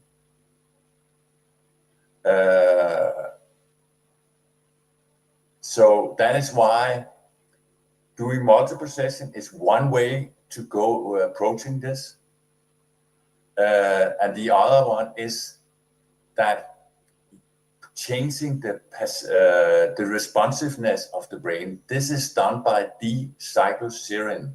This is an old tuberculosis drug, which has what we call a rich pharmaceutical profile. And one of them is that it is a partial NMDA agonist. And they have dosed these patients every day, 100 milligram before TMS, 1 hour before. And what they've shown is that they are doubling the remission rate and also the response rate by applying D-cycloserine. So this is like indicating that this is promising, but one even more wild study is that one study, they have done exactly the same using D-cycloserine, but only one dose. And then they are adding lisdexamfetamine, which is a monoamine reuptake inhibitor. Also one dose, 1 day, and then followed by 20 sessions of intermittent theta burst, 3 minutes version on the left dorsolateral prefrontal cortex using the BMF3 method. And what they see is extraordinary. It's actually that the dark blue, that's at the beginning, and gradually the light blue is the remission, and they are obtaining after 12 weeks with 1 day of treatment. It did get 20 sessions, up to 80% remission. Of course, this is a single study, but it is really some of the most remarkable results I have seen in my lifetime working with TMS. So I'm really fascinated by this, and I know that this, together with just using the D-cycloserine, is encouraging other people to do and try out to do this with these treatment-resistant patients. So I think there's hope in the future. Of course, this has to be reproduced. So, of course, the takeaway message is, yes, more treatment is good. Pre-treatment really seems to increase efficacy, but it's not approved yet. And but it's something we have to have in mind. So going to obsessive compulsive disorder. This is a classical treatment where you do a pre-stress provocation, then you use a 20 Hertz protocol stimulation, and then you do that for 6 weeks. So the requirement for doing this is that you need to, as an operator, need to have a certain level of empathy, confrontability, or able to confront people, and you need to always evaluate the patient's daily shape, form, and you need to have a pre-interview of the patient. And you need to find a level where they're not completely freaked out, but they are like just stressed. And I must note here, OCD patient coming into an unfamiliar environment, as in the clinic, usually they are quite stressed. And actually a lot of our patients do not come, although they would like to come, because they cannot handle that of going out of the door. So we have this example of stressors. This could be like changing order, provocation, like they forgot to lock the door, or they are example of cleanness, making something dirty. And then the protocol, classical 20 Hertz protocol. And we are setting the intensity based on the leg motor threshold area. And we are positioning our coil halfway between the vertex and the inion at the 25% position, which will allow us to target the entire dorsal medial prefrontal cortex. So results quite well. More than 1/3 is responding, and with at least 30% effect. And so the answer is, can we use other coils like the Cool DB80? Yes, you could actually use the Cool B70 or MCF B70 coil. And you could, in theory, use the Cool B65 coil, which is a smaller coil. But as you see, the machine, so you see that the maximal output power for the small coil is 83, and for larger coil 70, and for the biggest coil 53. So smaller coil, you need more power from the stimulator, but you will actually stimulate the same area, although there's difference in the size of the coil. So supporting literature, we have the paper from Carver, Suet, Kami, and Dunlop. So there's a lot of, evidence piling up on this. That's good. Then I want just touch upon the last topic, that is psychoactive substance use disorder or addiction. This is for cocaine, methylxanthines, amphetamine-like substances like methylamphetamine, methylphenidate, fenfluramine, and methylene deoxymethamphetamine, or MDMA. So classically, this is a treatment 15 Hertz on the left dorsolateral prefrontal cortex at 100% of hand motor threshold. You're stimulating, and you're stimulating twice per day with a counseling session in between. You do that every day for the first week, and then one day per week, 2 sessions in the following days. So, of course, you can use both the Cool B65 and the Cool B70, as well as the Cool DB80, because they will hit the same area when they are calibrated to the hand area. So this is the data showing that you get a prolonged long-term effect on relapse by the treatment.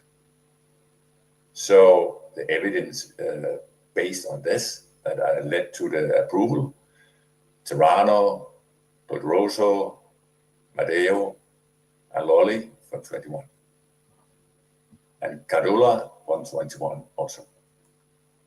And for some region, people are also having problem with alcohol use disorder. This is not in every country, but at least in the Western country where we come from, alcohol use disorder is actually a factor and a problem in our area. So here they are stimulating frontal pole, FP1, and they are using actually a really aggressive continuous teacher burst protocol. But what they show is that the enrollment, when they have the intermittent active stimulation, they kept being enrolled and being willing to be participants. The sobriety, or like keeping away from alcohol, is improved, and also the compulsive drinking in those who got active treatment is improved. So that was by stimulating them or inhibiting the compulsive part of addiction. Another group working with alcohol use disorder simply are stimulating the left dorsolateral, where you're working more with impulse control, but not going to the fridge and take a beer, and there they also see a beneficial effect. And I would just want to end my session just showing that you can position your brain in different areas like left dorsolateral, right dorsolateral, dorsomedial, temporal parietal if you are working with auditory hallucination, like the Plenia paper just came out this year. You could target the supplemental motor area, like right orbitofrontal area for some of the special type of depressed people, primary motor cortex, and the leg area, simply by placing and using tools to visualize your position.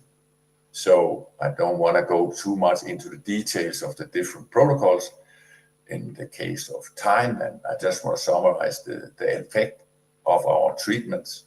And the take-home message is that, yes, depression can be treated both by left and right dorsolateral prefrontal cortex. And there is actually studies showing, especially in late life depression, that you have beneficial effect of doing both a left and right treatment. Some of the emergent treatment is to do more treatment accelerated and boosting the remission by D-cycloserine and the lisdexamfetamine. And OCD, yes, it can be targeted with a dorsomedial prefrontal cortex stimulation together with some pre-stress. And addiction can be targeted by left dorsolateral and counseling as well. Some of the studies are showing that some of the compulsive part of addiction can be targeted by hitting other areas. So I want to say thank you and sorry for not showing my slides. And I hope you had a good enjoyment of my voice as lead. And I also want to thank Unitrade Multi, which is actually present. And I'm just here in Denmark in the frozen climate. Thank you. Thank you so much, Dr. Klaus Mathiesen, for this clear, thoughtful talk on RTMAs. And these insights give us a better understanding of this clinical value and future promises. And now, introducing our second online presenter who is joining from Morocco, and her name is Dr. Hanan Nekshach. Pardon me if I'm pronouncing wrong, a public health researcher and final year PhD scholar in behavioral neuroscience. Her work focuses on population mental health, addiction patterns, and student well-being. Her topic for today's session is assessment of psychoactive substance use and attention deficit among university students in Morocco. This session will stand for 12 minutes. We'll highlight the behavioral, academic, and public health implications of the psychoactive substance use in young adults. Now, I would like to start the session, and I would like to welcome Dr. Nekshach to begin her talk. Thank you. Dr. Nekshach, can you hear me?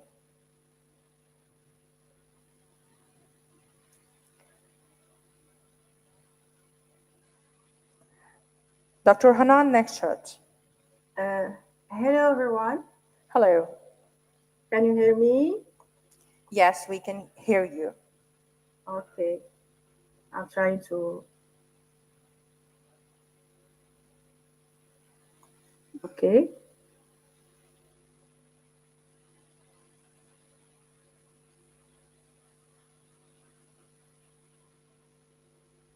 I'm coming through okay? Yes, we can hear you. Can you please make this full screen? Your screen. Please My make screen? it move. Make it full screen, please. Okay. Yes. Full screen. So, okay.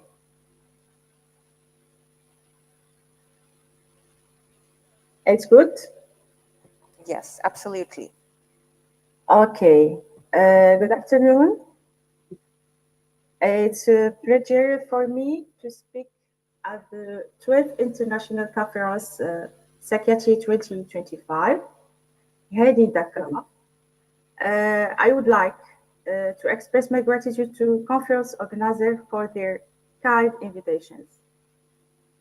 Today, I will present our research entitled Assessments of Psychoactive Substance Use and Attention Deficit among Moroccan university students.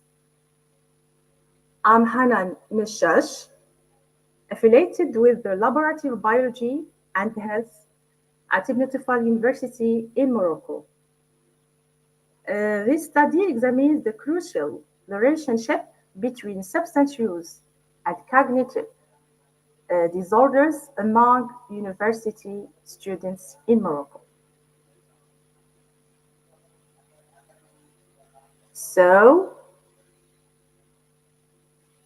for the context, university students may turn to psychoactive substances for various reasons, including stress relief, social integration, curiosity, or perceived cognitive enhancements. However, regular or excessive use can impair attention, memory, and executive functioning, affecting academic performance and long-term mental health. Attention plays a crucial role in learning. This consideration led us to investigate the relationship between the consumption of psychoactive substances and attention, as well as their impacts on cognitive function.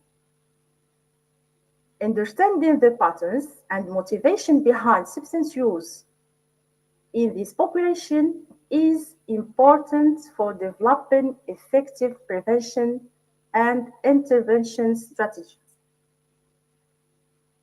Our assessment tools.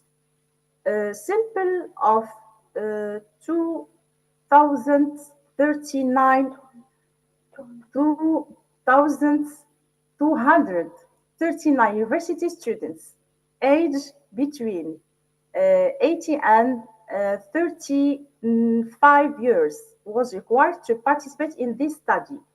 The selection made reflects a diverse cross-section of students in higher education, encompassing various academic disciplines and socioeconomic backgrounds.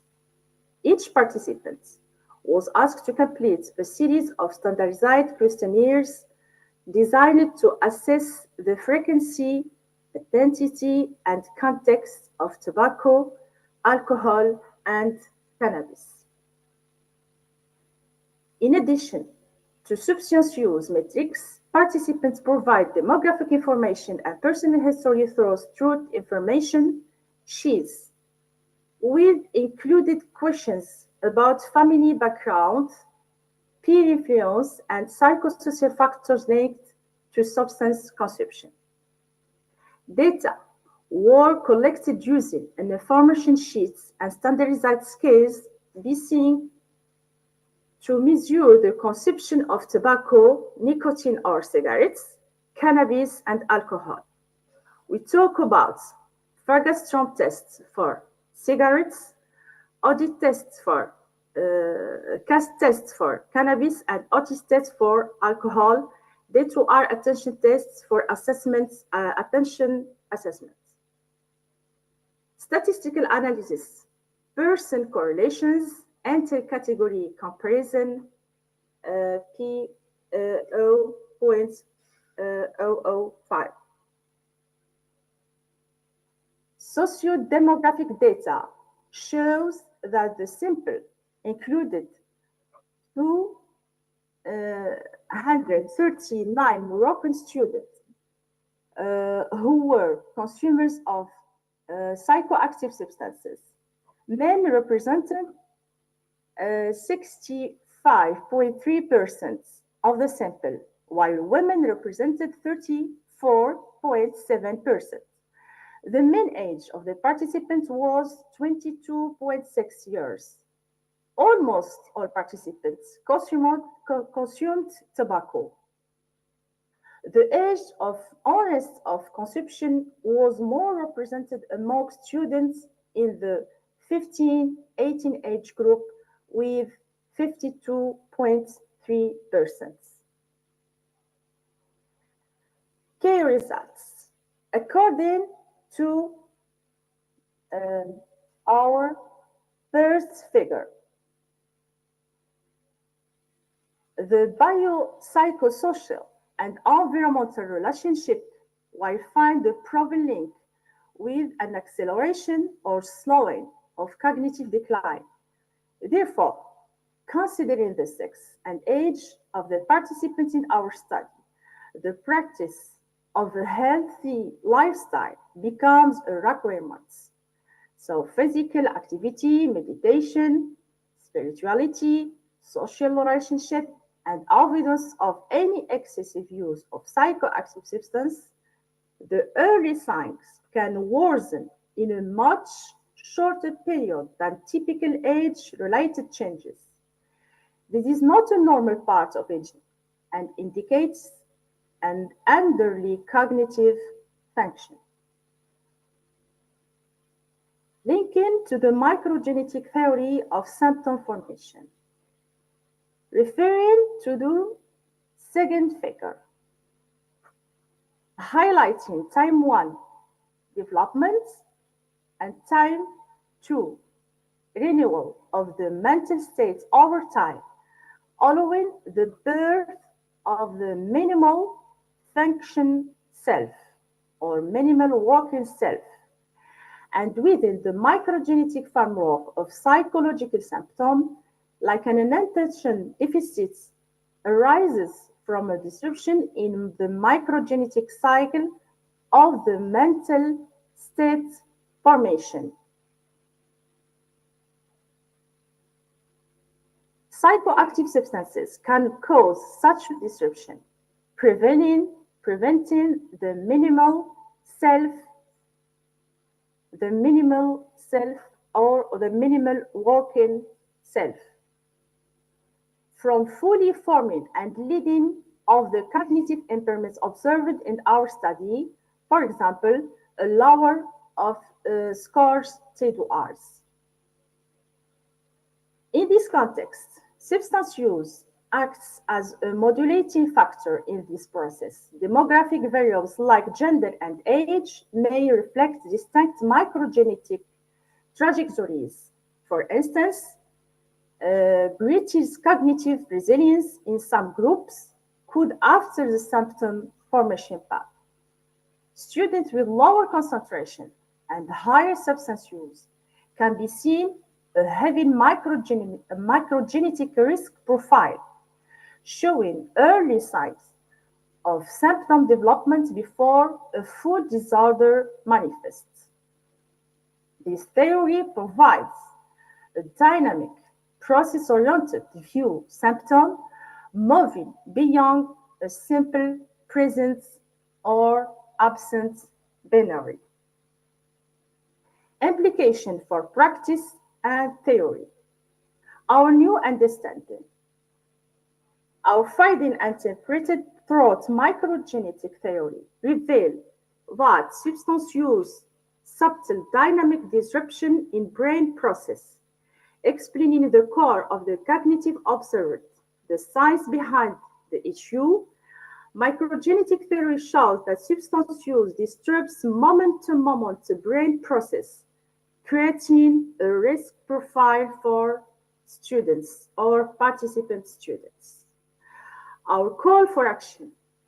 We recommend Morocco University adopt a proactive strategy by implementing targeted awareness campaign and enhancing multi-sectoral coordination, by strengthening psychosocial support and harm reduction interventions for vulnerable groups, for these vulnerable groups, students, and by developing an integrated evidence-based university health policy. Our representatives, and thank you. Thank you so much, Dr. Hanan Nextres, for this wonderful, insightful presentation. Now, session for question answer.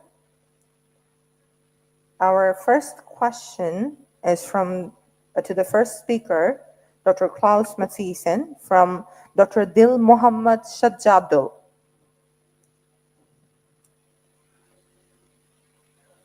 Dr. Dil Mohammad Sajjadul. All right. So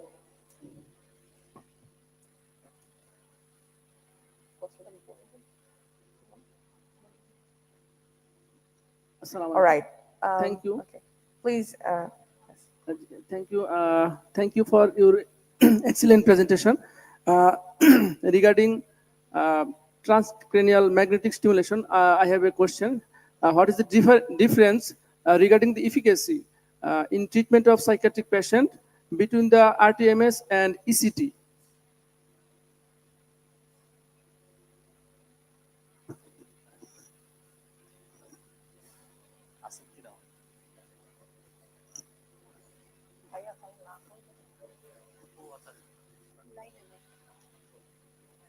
Unfortunately, Dr. Klaus Mathisen has left the session. Okay. We haven't received any online question for our second speaker, Dr. Hanan Nesches. So the question is open for the audience now. Next question, the second question to the second speaker.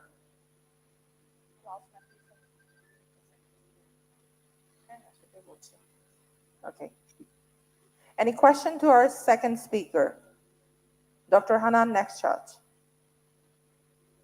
From the audience, anyone wants to ask any question? All right. Thank you so much. Please, please, can you hear me? Yes, we can hear you. If any question, I can add some linking with our study and the public health for one paragraph. All right, Dr. Nesches, there is so far no questions arise from the audience, so we are moving on to our next portion. Okay, and thank you so much. All right, so now at this time, I would like to invite our honorable chairperson, Dr. Professor Wazil Alam Chaudhury sir, and Cornell Professor Jasmine Akhtar ma'am to share their concluding remarks and highlight the key messages from both presenters.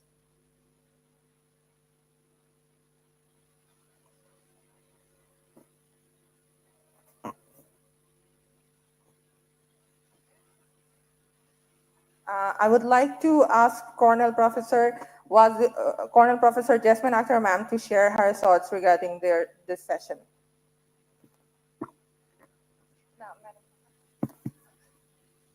Thank you very much for inviting me as a chair and to comment at the end of these two stimulating sessions. Definitely we're enlightened from far away. They have described two important issues. One is the technologically advanced psychiatric services, that is TMS. You know that world is advancing. There are so many interventions coming in different departments of medical science. But for psychiatry, actually, we have very limited intervention procedures for our patients. So far, we are used to about ECT, but in the emerging era of technology, TMS is emerging there. So there is a very stimulating presentation from Klaus Mathisen from Denmark. And we are enlightened with his knowledge and his guidelines about using the TMS machine. It will inspire us definitely to take the opportunity to install TMS machines in most of our running psychiatric centers. And in this regard, I will take the opportunity to express that. I am from CMH Dhaka. I am a consultant psychiatrist over there. And fortunately, we have a TMS machine. It has been running in our psychiatry department in OPD since 2023. And we have a very good number of patients taking the services, and there is excellent result. And we have a good number of patients who have been ongoing treatment, and we have a good number of serial as well. And for running that machine, we have trained our set of paramedics under the supervision of doctors as well. They are very much trained and they are providing the services in our outdoor. We have a good number of MDD patients, depression patients, and OCD patients taking the service from there. And you'll be glad to know that recently we are taking a endeavor to start this service open for all, for the civilian patients as well. The process is under under process. So TMS mission is the emerging intervention procedure of psychiatry, and I think you all are delighted to know about it. And the next presentation, which was given by another scholar from Morocco. Thank you, Dr. Hanan. It is also very enlightening and very, what can I say, that time-demanding topics, because it was done among the students of university. This is the future generation, of course, who will lead the country, who will lead the world. So she has done the assessment of psychoactive substance among the attention deficit among the students, university students of Morocco. And she has mainly worked, I have seen that worked with cannabis, alcohol. So it is also very important and gives a very good stimulating brainstorming information to us. In this link, I also try to add that in Morocco or Bangladesh, in the same culture of Muslim countries, we know that these substances are used as a substances or psychoactive substances. But in Western world, cannabis, it is almost used as for medical purpose. Alcohol is culturally accepted. So I think the use is mostly very extensive over there.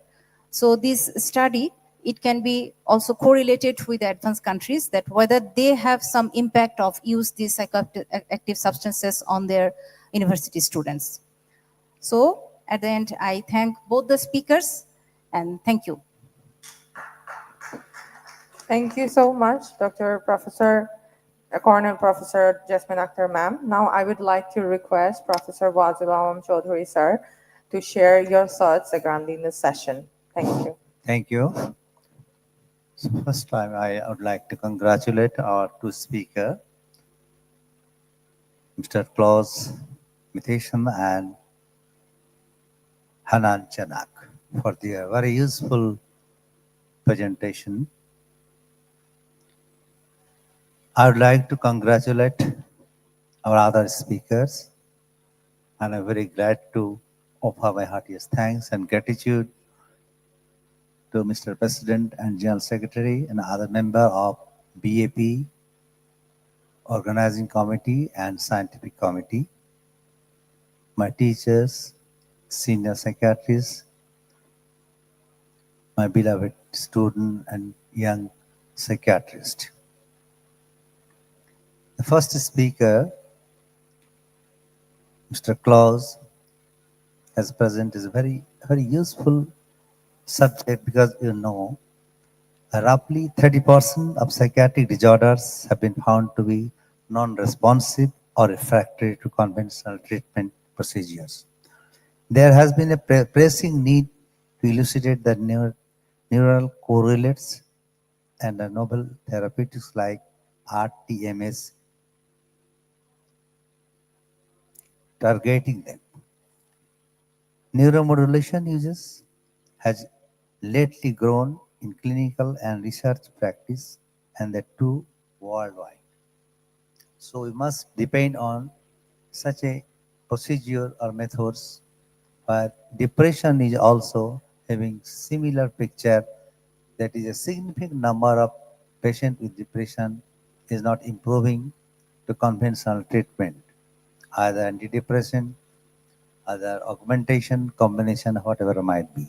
So I think this is a very important presentation, and I think it should be more popularized, it should be demonstrated in every institution, so that the young psychiatrist can easily implement this procedure where conventional treatment is failure. The second presentation of Hanan Chanak is also very useful, because the not only psychoactive drug, The drug problem is really a devastating problem, particularly in university level, and her study is in university level. Drug problem or the psychiatric drug actually it tremendously deteriorate the quality of life and finally their education, their family life and everything. So I think it is also another very useful presentation from her.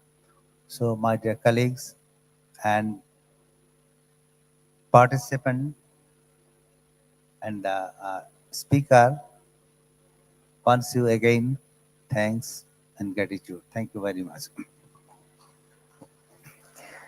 Thank you so much, Professor Dr. Mohammad Wazir Alam Chaudhry, sir, for this insightful thoughts. And now it's time for a group photo. I request our chairpersons and also the volunteers to join us on the stage in front and to have a good photo.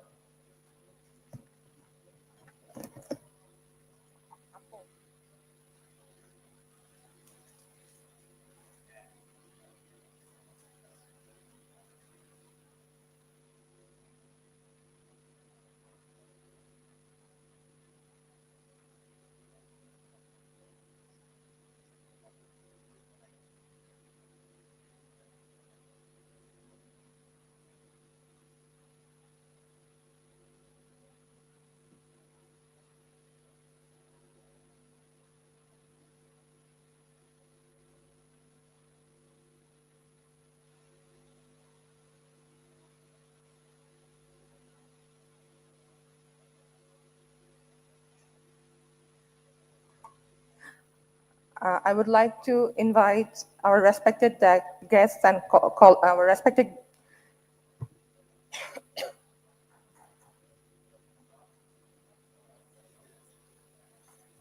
I would like to call upon the stage our professors and respected guests to the stage to have a group photo.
Thank you so much, everyone. This concludes our presentation session. I'm Dr. Ishra signing off for this session, and thank you so much for your participation, and special thanks to our distinguished speakers for joining remotely from Denmark and Morocco. And the next session will commence at the scheduled time in the designated hall. We will looking forward to seeing you there, and have a wonderful afternoon. Thank you.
Thank you everyone for waiting patiently with us. We will now begin our next session. Esteemed professors, respected senior doctors, and my fellow colleagues, Assalamu alaikum and good afternoon. Welcome to our next oral presentation, 3A, a symposium on psychiatry in disasters and emergencies. I am Dr. Anya Sherish, and I'll be your rapporteur for this session. We're honored to have two very distinguished individuals with us as chairpersons for this session. Please allow me to welcome Professor Dr. Abdul Muttalib. He is a distinguished psychiatrist and mental health specialist from Chittagong with over 30 years of experience.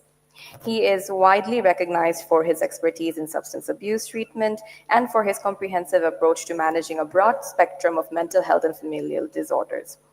Throughout his illustrious career, he has served as a professor and head of psychiatry at multiple prestigious medical colleges in Bangladesh, including Chittagong, Rajshahi, and Kumilla. Beyond academia, he contributes to global psychiatry through presentation of research at international seminars and currently offers expert clinical services at the Chevron Clinical Laboratory in Chittagong. Our second chair for this symposium is Professor Dr. Major Retired Abdul Wahab. Dr. Wahab is a distinguished psychiatrist, academician, and social leader who currently serves as Professor of Psychiatry at Kumudini Medical College, Tangal, and as Senior Consultant Psychiatrist at Bugat, where he is devoted to advancing mental health awareness and care. Beyond his academic and clinical leadership, Dr. Wahab is an active force in both professional and social spheres, serving as joint convener of Bangladesh Association of Psychiatrists and a senior vice chairman of the Amor Bangladesh Party. Notably, his contributions extend well beyond psychiatry, as he has played an instrumental role in humanitarian and social work during some of Bangladesh's most significant national crises.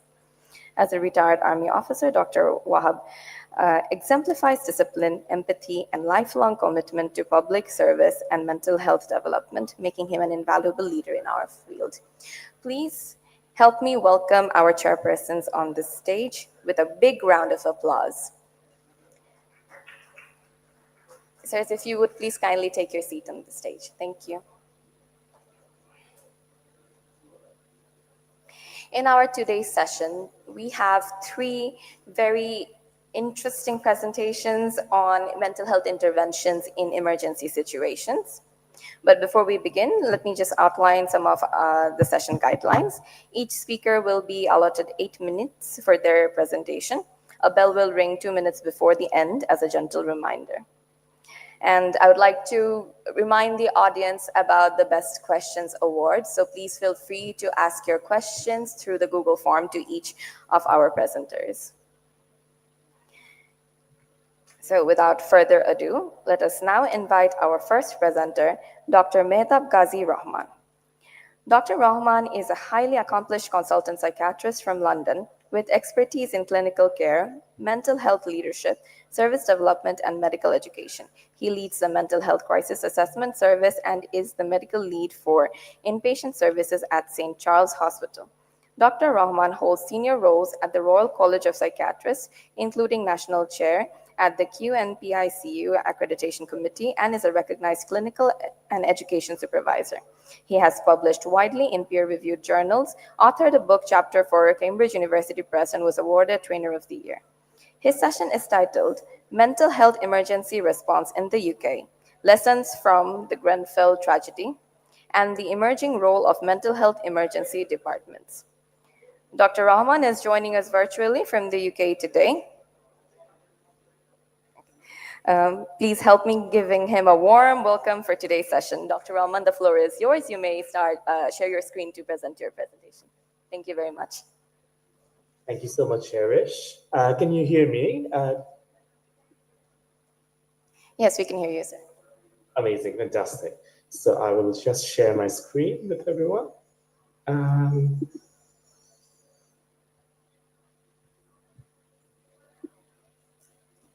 Can you see my screen at the moment or not? Not yet.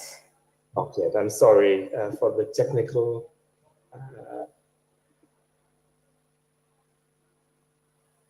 So it should work now, I'm hoping.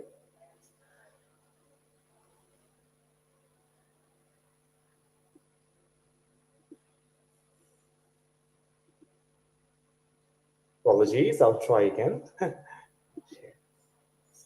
you see it now, Cherish? Yes, we can see it now. Amazing, apologies. And I'll go full screen. Yeah. Assalamu alaikum, everyone. And thank you so much for joining the session today. And greetings to our chairs. Thank you so much for chairing this session. My name is Mehtab Ghazi Rahman. I'm a consultant psychiatrist at the MCAS, medical lead for inpatient services at St. Charles, and the Director of Clinical Services at the Hub Hospital in Dhaka, and National Chair of the QNPQ Accreditation Committee for the Royal College of Psychiatrists. And today I'm extremely pleased to be presenting to you my service, which is a brand new subspecialty in psychiatry in the UK called Mental Health Emergency Departments, or MCAS. And I'm also going to be talking about how we are preparing ourselves to be ready to deal with the next disaster that might occur in the country in terms of a mental health response. So the first question is, what is Mental Health Emergency Department, or what is an MCAS? This is the newest subspecialty in psychiatry in the UK, and I'm assuming this is going to be quite quickly going to become one of the subspecialties across the world, because what we know is that this is working. But before I show you the statistics, let me tell you about what the service is.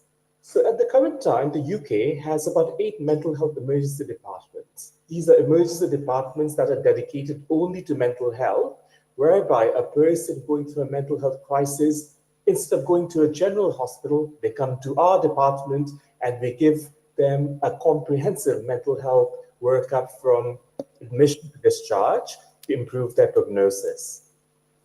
It was initially launched in 2022 to stop patients going to physical health A&E departments where they would wait for hours and hours before they could get any mental health support. And what we have done now is we have created a therapeutic space where 24/7 medical and nursing care is available to patients going through a mental health crisis. It's an environment whereby we reduce anxiety and agitation, create a therapeutic space for our patients to feel calmer, to get assessed and to get the treatment. And we are manned 24 hours a day by specialist nurses, doctors, myself, a consultant psychiatrist, and a lot of occupational therapy activities.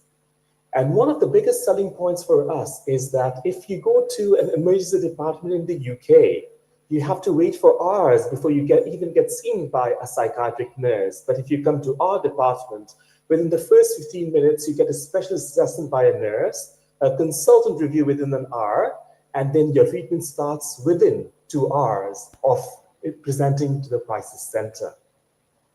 So we get patients from everywhere across London.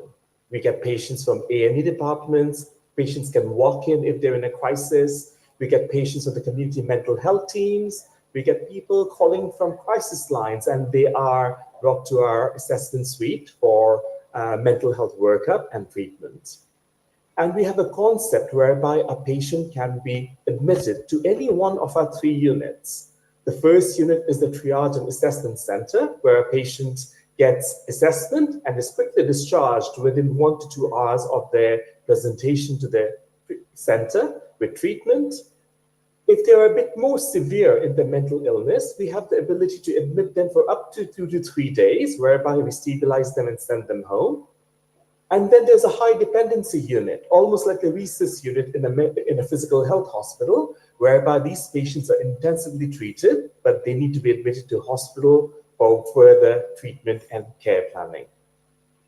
So the question is there a demand for such a service? Absolutely. As you can see, live data, this is from, over the last year, you can see clearly the demand for a service like this is huge.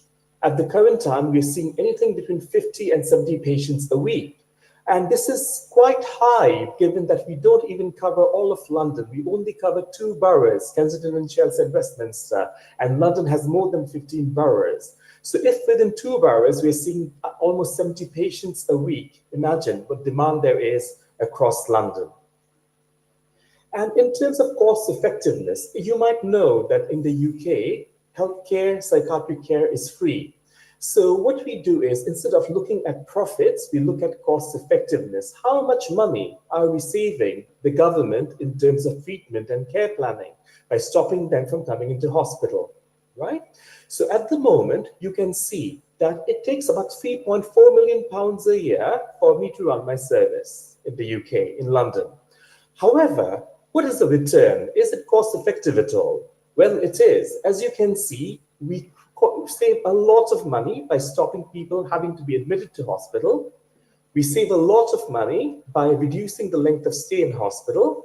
And we reduce a lot of costs for the state, for the government, by reducing the amount of time patients are taking up beds in a physical health hospital whilst waiting for mental health. And in real terms, what does this mean? Every year, we are saving the NHS about £3.7 million, which is an equivalent of 63 crore taka in Bangladeshi terms. So just one unit like mine is saving 63 crores taka for the government, and this money can then be used for other psychiatric services that can be used to provide excellent treatment and care planning in other areas of psychiatry and mental health in the UK.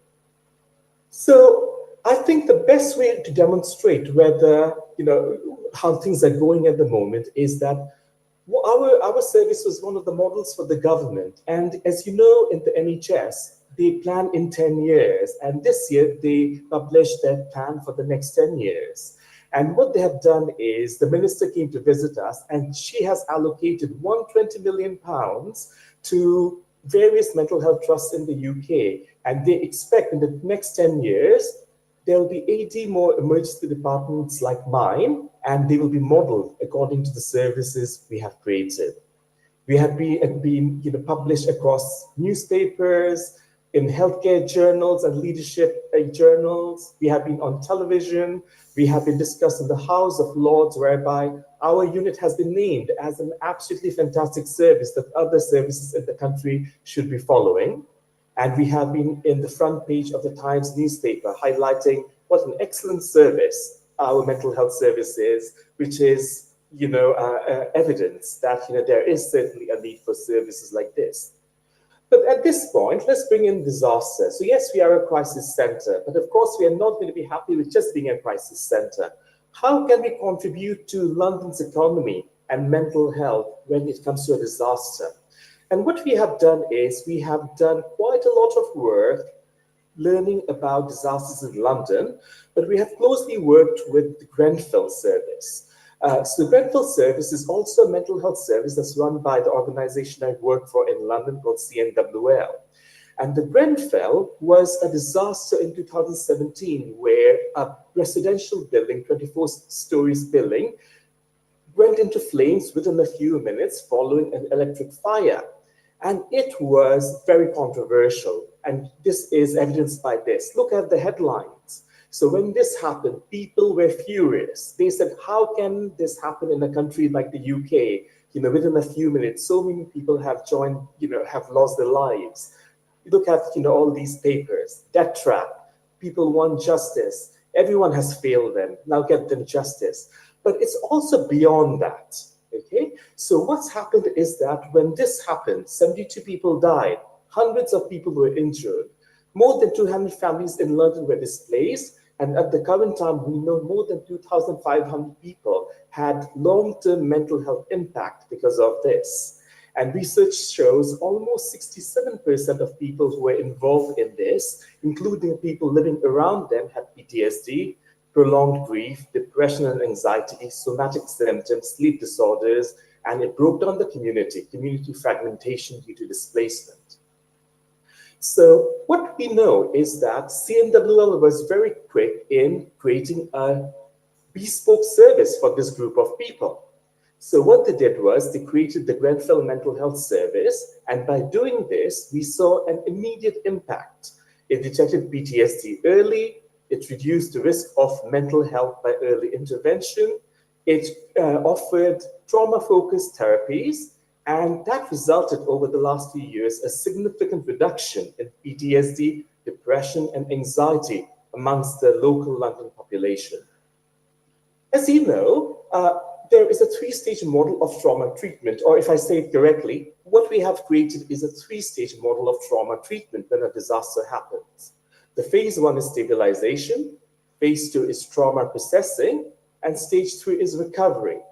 And at my MCAS, I have prepared my team to give specialist treatment for phase 1, stabilization. So when a disaster does strike London in the future, we will be at hand to provide a service that provides early triage, trauma screening, and evidence-based treatment in the best way possible to improve the prognosis for our patients. And finally, given the limited time, what we have done now is we have a program in place. Within a few minutes of a disaster happening in London, we are prepared to create a mental health incident cell. We have trained our staff to provide rapid assessment and psychological first aid for anyone suffering from a mental health crisis following a disaster. This will be led medically by myself, including triage and risk management. We are working very closely with emergency services, including AME, police, London Ambulance Services, and the government. We will be providing early trauma vulnerability screening and first-line treatment. And we are in a fantastic position whereby we'll be able to give fast-track support and referral to secondary and tertiary mental health services for those who need extra support after a disaster.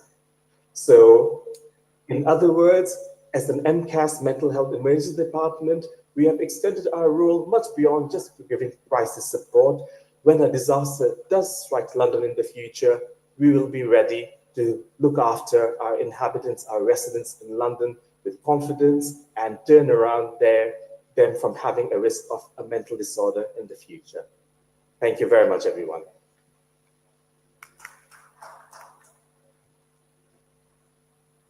Thank you, Dr. Rahman, for sharing your valuable experience with us. We are collecting the questions and we'll have the question and answer session at the end of all the presentations. Now it is my pleasure to invite our next presenter, Dr. Mohammad Masudul Haq. Dr. Haq is a dedicated medical doctor and public health researcher with over 8 years of experience across various health programs in middle and low-income countries. His work spans clinical trials, infectious disease surveillance, and immunization, with significant contributions in humanitarian settings such as the refugee camps in Cox's Bazar. Beyond his medical and research achievements, Dr. Hawk is also a published author in both Bengali and English, using literature and storytelling to promote health education and community engagement. Today, Dr. Hawk will be presenting on behalf of Dr. Jumar Rahman from New Zealand. His talk is titled Revolution's Aftermath, Population-Based Cross-Sectional Study on Mental Health and Well-Being Among Population in Bangladesh Following the 2024 Student-Led Uprising. Please join me in welcoming Dr. Hawk on stage. Any question, I can add some linking with our study and the public health for one paragraph. Is possible. Hello, hi, good evening. I'm Dr. Masud. Thank you, Dr. Shahrish. As she said that I'll be presenting on behalf of Dr. Jumar Rahman. She is our principal investigator of this study. So I'm going to present our recent study, Revolution's Aftermath, population-based cross-sectional study on mental health and well-being among the population of Bangladesh following the 2024 student uprising. So this topic actually already covered by our Honorable Dr. Hassan. So we are actually going to present another perspective of this same incident, which is last year we faced. So our authors are actually from different parts of the world, mostly from the New Zealand and also from Finland and Sweden and from Bangladesh. So I'm presenting my study on behalf of all of them. So if we go to the introduction, there is not much to tell as it has been discussed already.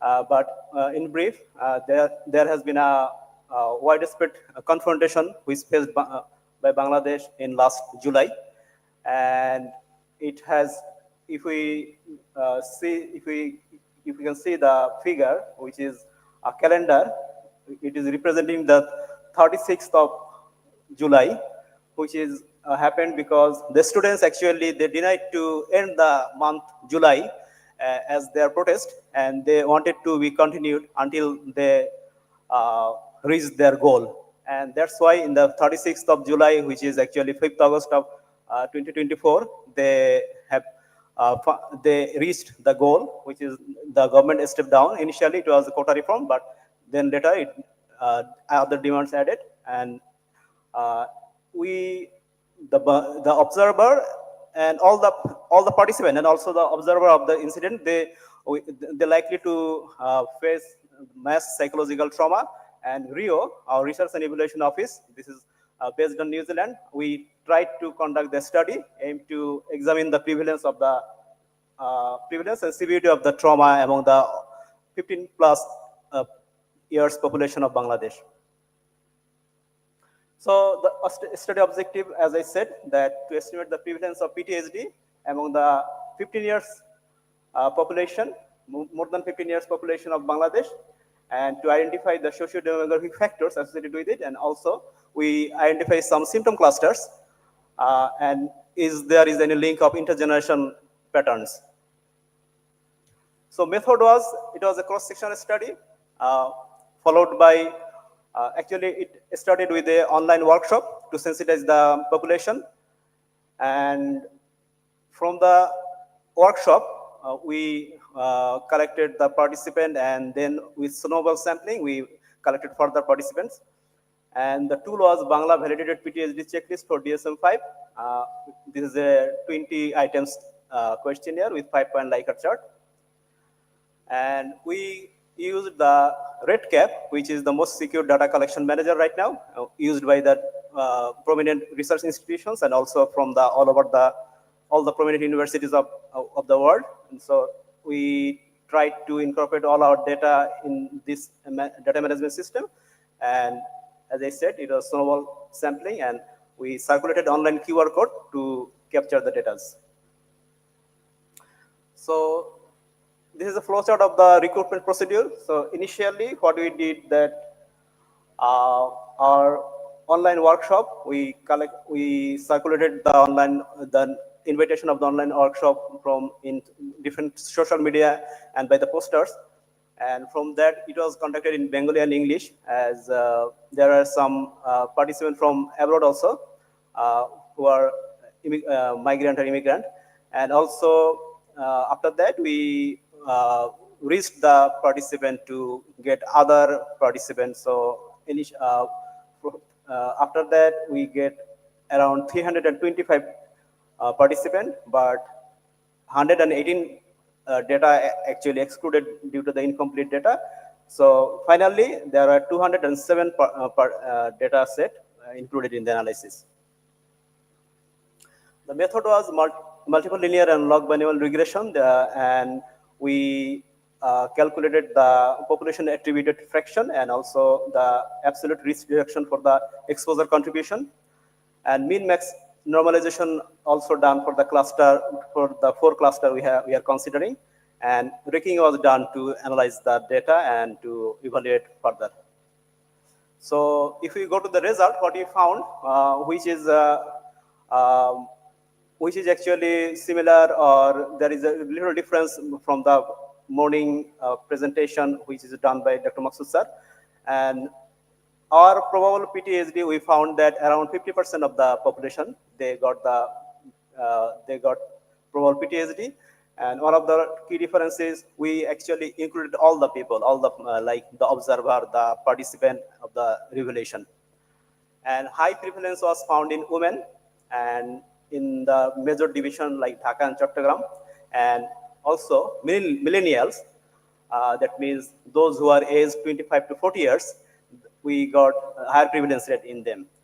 And if we consider symptom clusters, then we saw that re-experiencing and intrusive memories are most common, this group, and also negative thoughts and flashback of negative thoughts.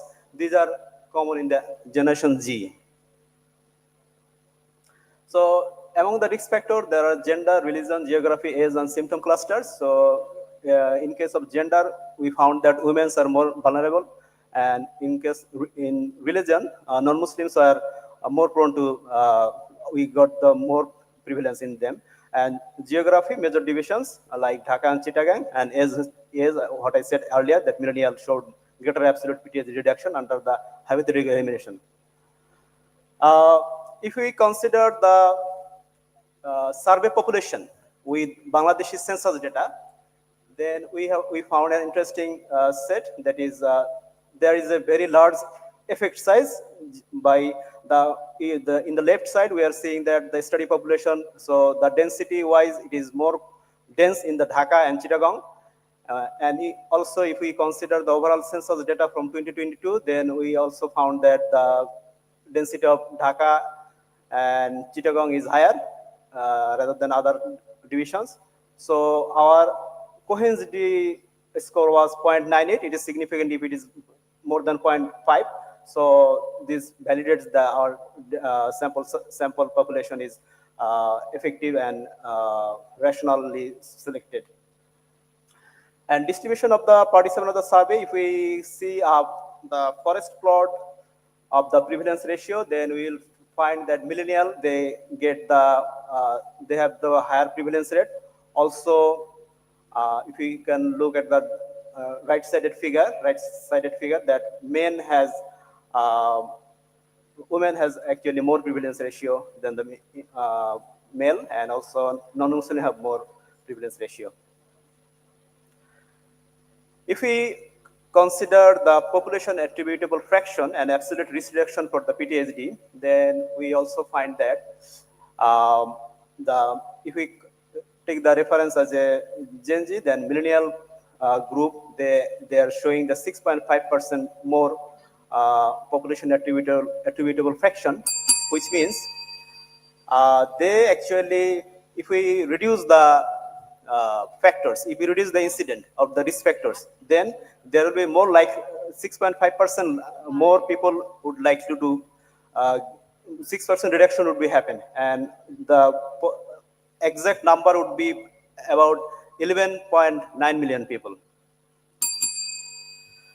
So as time is not allowing much, so I am going to conclude it. So our strength was timely data collection, ranking adjustment, and nationwide coverage that we could done with the national among all the group of the nation. Adequate sample size, survey available in both Bengali and English. And if we go for the limitation, then we can say that one of them is it is entirely online. It was done, so there might be some people who are with limited internet access, so we couldn't get their data, and self-report bias, and there was the funding also. And our recommendation was that it need future direction. We need to follow up, longitudinal follow up to track recovery and resilience, and also urgent need for culturally adapted mental health interventions. That's all from my side. Thank you. And it's done from the RIO. RIO is an organization which is we have world renowned expert from the different parts of the world for health research. Thank you. Thank you, everyone.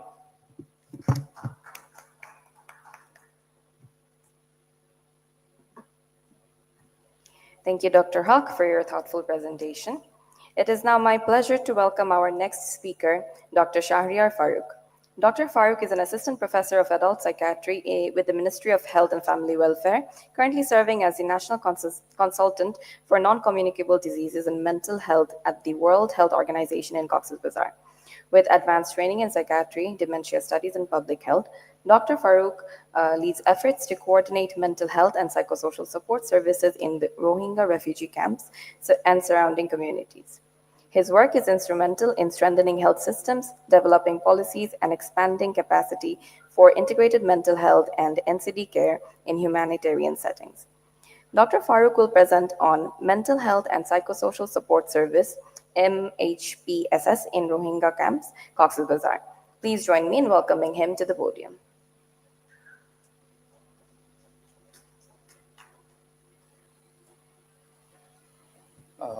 Thank you, Dr. Ania.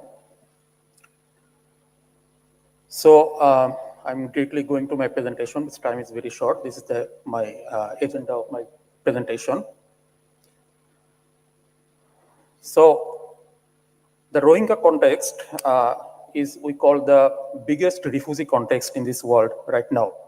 And since 2017, we have almost 1.13 million of refugees entered in our country. And in the last 1 year only, we have 163,000 new arrival in the Rohingya camps, and they are settled in 33 congested camps across Ukhia and Teknaf Upazila of the Cox's Bazar district. The living condition is very overcrowded. Poverty, food insecurity, and limited mobility is always there. And a high exposure to trauma, loss, and uncertainty created a complex mental health burden. So the mental health burden is mainly prevalent with depression, anxiety, PTSD, somatization. Women, children, and the person with the disabilities are disproportionately affected. And ongoing stressors are very much common, like restricted livelihood opportunities, protection concern, and social isolation. The mental health is intertwined with the physical health and social well-being. So the mental health and psychosocial support is integrated into this humanitarian response from early in 2018, and the formation of MHPSS working group under the health sector happened in that year. And this working group is co-led by UNHCR and International Organization of Migration, that is IOM. And the aim of this group is coordinated, standardized, and strengthened social, mental health, and psychosocial support activities among all the partners. The coordination mechanism is mainly done by the working group, and with the regular coordination meeting, technical subgroup discussions, and joint field visits, mapping of MHPSS service across the camp to identify the coverage gap, development of minimum service standards, referral pathways, and reporting tools, and collaboration with the protection, education, and GBV sectors to ensure the holistic response. So the interagency standing committee has a pyramid model of MHPSS, and these models, we see the bottom layer is consist of basic service and security, and social well-being begins by restoring the safety and dignity, ensuring safe living conditions, access to clean water, adequate food, and protection from violence. And this layer involves in collaboration between the sectors such as health sector, wash, protection, and shelter sector. Example of this layer is like ensuring the women feel safe collecting water and that the children have access to safe play areas. The second layer of the pyramid is conducted mainly by trained community psychosocial volunteers, and most of the volunteers in the Rohingya communities are the Rohingya peoples themselves. Community activities, peer groups, religious and cultural gathering they conduct like youth club, women support group, parenting sessions that provide the both social connection and psychosocial support, and referral of high-risk cases to the facilities for clinical assessment. The third layer, this is actually the primary healthcare center. This layer service is provided by the health and protection staff who are trained in psychological first aid, basic counselings, or image gap intervention guide. The primary healthcare doctors, nurse, and psychosocial counselors are trained to identify and manage the priority mental, neurological, and substance conditions. They provide brief counseling and stress management technique and prescribe the psychotropic drugs which are listed in the essential medicine list. These 9 drugs are actually in the list of essential medicines, that is haloperidol, risperidone, chlorpromazine, procyclidine, fluoxetine, amitriptyline, sodium valproate, carbamazepine, and diazepam. So these 9 drugs are available in all the healthcare facilities in Rohingya camps, and most of the patients are dealt with these essential medicines by the primary healthcare physicians. The services of the last layer of the pyramid, that is the top of the pyramid, is the service delivered by the mental health professionals such as psychiatrists, clinical psychologists, and psychiatric nurses. But in Rohingya camps, we have only 3 psychiatrists, including me. But as a WHO professional, I have no access to directly provide the treatment to the beneficiaries. Another psychiatrist, you all know, Dr. Taslima, she is working in IOM. Dr. Taslima Yasmin Chowdhury, she is running a specialized OPD, and another is Dr. Kofil, psychiatrist from Coxbazar Shodor. He is also providing a specialized OPD in Rohingya camp. And we have 3 inpatient departments throughout the Rohingya camps, and in these 3 inpatient departments consist of 18 beds. So these layers of services are actually complementary, not separate. The service must be coordinated and connected through the strong referral pathways. Most people benefit from support at the lower layers, while only a small portion need the specialized care, and the model ensures the mental health is everyone's responsibility, not just that of the mental health professionals or specialists. Regarding the training and capacity building, since July 2024, 254 primary healthcare workers were trained in MHGAP. And other training module we use there, like the problem management plus, psychological first aid, early adolescent skill for emotions, basic counseling skills, these all are the WHO modules. And after the training, we provide the supportive supervision so that the trainees can provide the service. And the Rohingya context minded, this is the condition we call that acute on chronic emergencies. We have every year fire incidents, landslides, disease outbreaks, etc. Every year we celebrate the Mental Health Day and Suicide Prevention Day to create the awareness among the beneficiaries. And our achievement is, the time is very short, achievement is we are now integrating the mental health service in every steps of Rohingya response. This is the dashboard of our monitoring and evaluation dashboard. We also maintain the national database system for disease surveillance. And the key challenge is always like the social stigma and language barrier is there, and high turnover of the trained staffs. So our strategy is to strengthen this service in primary healthcare and develop the culturally adopted interventions for the Rohingya and host communities.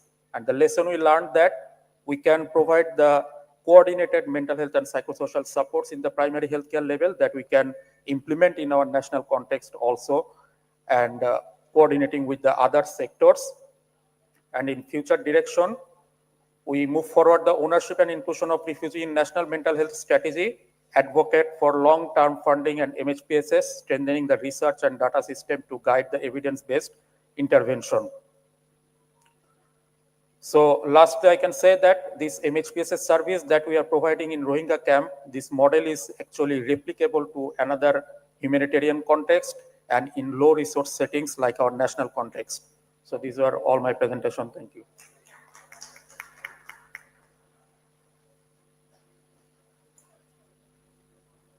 Thank you, Dr. Farooq, for your enlightening presentation.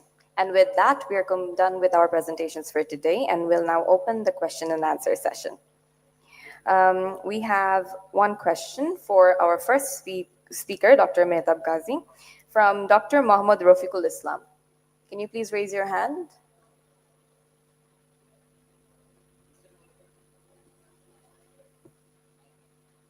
Okay, I will now say the question on his behalf. His question is, what are the strategies to continue emergency psychiatric services in large-scale disaster cases? Thank you, Dr. Islam, for your question. So the question is about what happens in large-scale disasters in London and across the UK.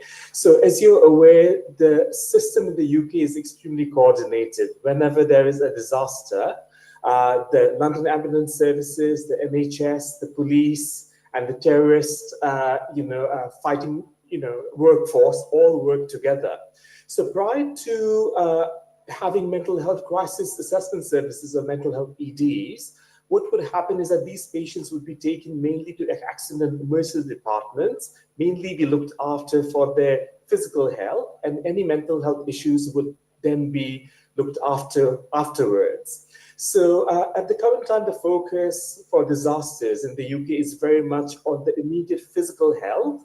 However, the mental health still remains at the back burner. So that is what we're changing at the moment. At the current time, the UK have specialist services with regards to looking after patients for trauma and disasters, more as a second thought at the current time. However, with services like ours, patients now have, or victims now have the ability to seek emergency mental health help as well when needed after a disaster.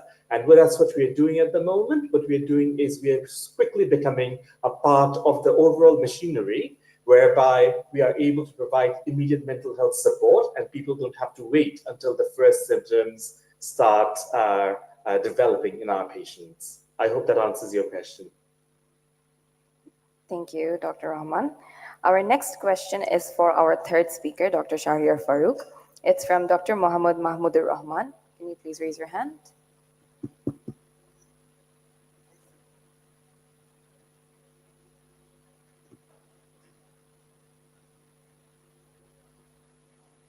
Thank you for giving me the opportunity. You see, there is a presumed prediction that substance use disorders is more common in the Rohingya population and the Rohingya areas. Is there any measures can be taken to give the psycho-educational approaches and management to those who are affected with the substance abusers as a part of a community mental health program? Okay, thank you. This is a very good question. Actually, we are also bothered with this question.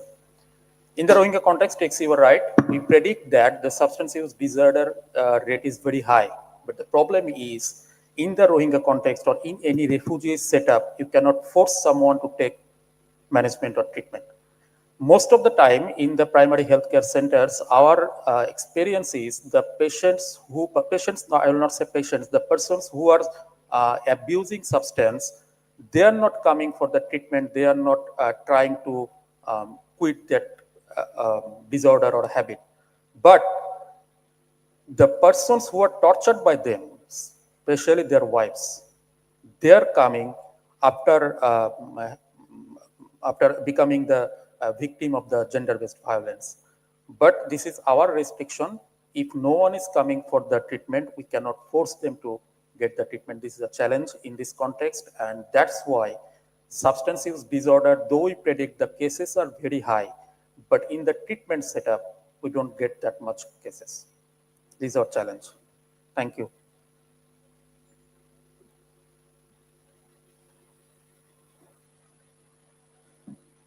Thank you, Dr. Farooq.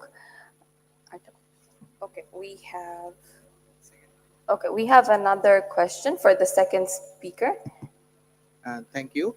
I have a question for the second speaker. That is, we have seen in our service that the July Revolutionary Fighters, among them we saw that they had many maladaptive coping strategies. So, is there any study you are planning, or any other studies going on regarding the coping strategies of the July Revolutionary Fighters? Thank you.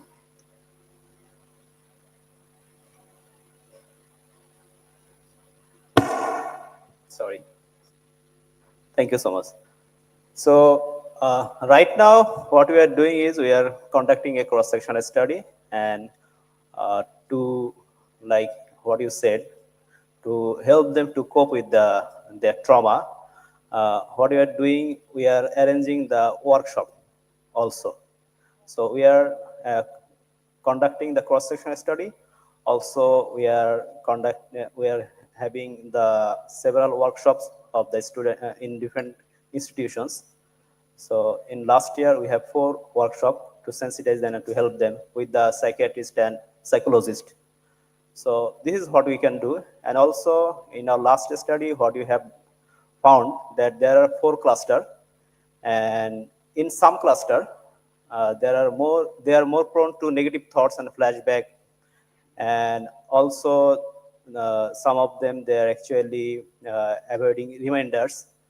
So these more prominent groups are those who are actually having negative thoughts, and another group, they are actually like afraid of reminders, that which they cannot go to the similar places or this type of scenarios where they can be triggered. So it's a long procedure, and that's why we suggested that there should be a culturally adapted interventions, so that they can be helped, or we can help them to recover. I think our principal investigator, Dr. Juma Rahman, is also in the connected over the online. If she can also want to add something, we would be delighted. Thank you. Thank you, Masood. Thank you for your all answers. Your particular answer would be yes. So we are doing some cohort study, that is a quasi-experimental studies that we are doing currently. And in this study, as Masood said, that we are conducting several workshops, and after that workshop, so we are following up, and it's a kind 2 years study. That's we are currently conducting that studies. I hope that answered your question. Thank you, Dr. Juma. And thank you for everyone who asked the questions. We will now give the floor to our chairpersons to give their final concluding remarks and to discuss the key takeaways from today's presentations. Professor Dr. Wahab, sir, if you would please give your concluding remarks first. Thank you, Rana, for your nice hosting. Dear audience and presenters, Assalamu alaikum. All the 3 presentations are nice, but I don't know why the 4th presentation was not there by Arif. First of all, I thanks to Mahatav Gaji, who presented from UK. You see the audience, the UK and Bangladesh, if you compare, in every day, today, how many ladies are pregnant in UK? They know it. And whose baby will deliver tomorrow? They know it. So it is very systematized country. And he very smartly, elaborately gave us a scenario of how a crisis center is being operated, where a nurse is attending a patient, a victim, within 15 minutes of the incident. You see that how fast they are moving. If we compare with the milestone crisis, at that time I was in Kuwait, doing my professional job. I heard it, and after few minutes, I started to end there, the milestone, through this smart metro rail. After reaching there, I did not cross the barrier. Huge people were gathering there. So these two study or the scenario of the UK, England, New Zealand, all the lands, or Switzerland or Finland, we cannot come. But we must have some intention to follow it. If we are in a condition -13, so we reach to 3, -3, then 0, then +3. So we must have that attitude. Here our Director of National Institute of Mental Health is here. This time after milestone tragedy, from the BAP, Bangladesh Association of Psychiatrists, we formed a group and we went to the burn unit. There we gave some services and we sent our people to milestone. So we have started, but it needs very systematic operation. Suppose we have disaster management department, but we don't know how the group is working. There is no involvement of the secretary, social workers, sociologists. Then how can it operate? So we must be volunteer to give the services to the nation, and this initiative we must take from the BAP also. So thank you very much, Mahatav Ghazi, for your nice presentation. And the second presentation was from the same, operated from the same New Zealand, all the lands, and they did the study over the July Revolution, who is also in the morning, our Dr. Maksud gave some lecture on that topic. We were involved directly on that spot. I used to go to Buet by metro rail, bypassing the ground, because on the ground, Shahbag, we fought with those BGB police or the helmet bahini. So we the provider, health service provider, also traumatized. We went to the DMCH emergency, we went to orthopedic Nitor and the NIO, different places. I had a question to Maksud in the morning. What was the mental health of the service providers? Did you have that questions to those people, those who provided the services, physical or mental services? So this presentation was very good and it is very pertinent. বৈষম্যবিরোধী ছাত্র আন্দোলনের যারা ছিল ওখানে, they have read their assess their mental health and giving their services and the PTSD, depression, or etc.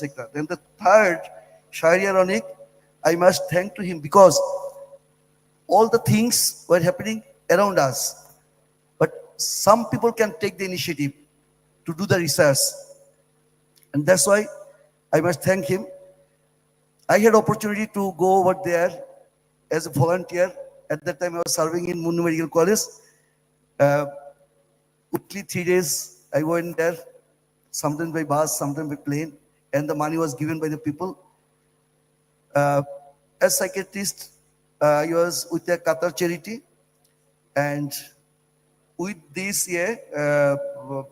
maladaptive behavior, there was substance abuse, there was suicide, there were homicide, there were riots, and they were looting the property of others.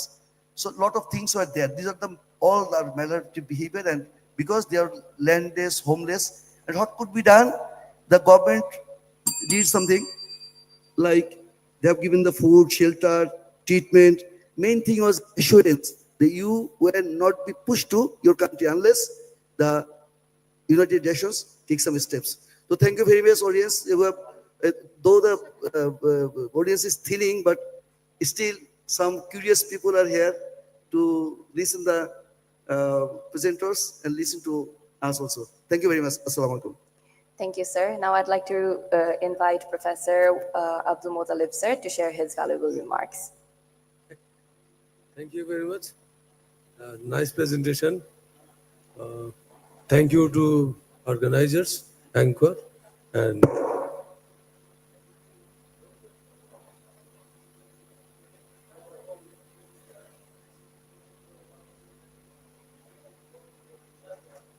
Sir, Shonan.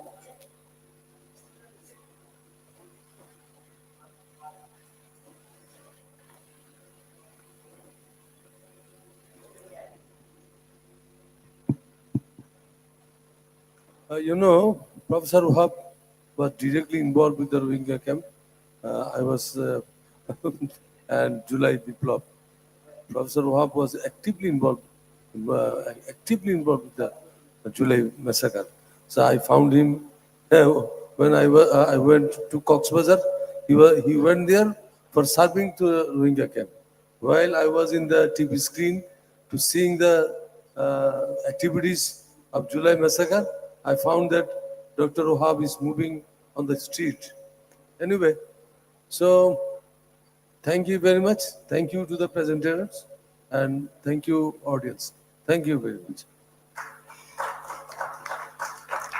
Thank you, sir. Now I'd like to request the speakers to come up on stage as I call upon their names to receive a token of appreciation from our chairpersons.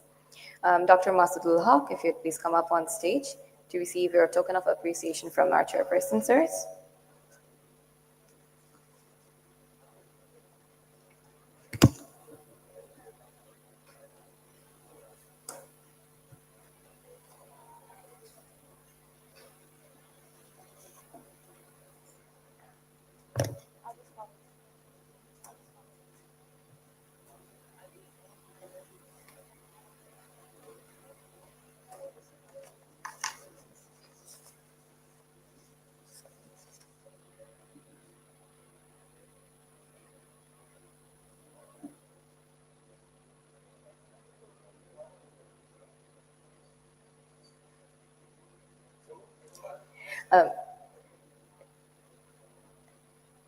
Dr. Masudul Haq is now receiving the crest of appreciation from Professor Abdul Muttalib, sir.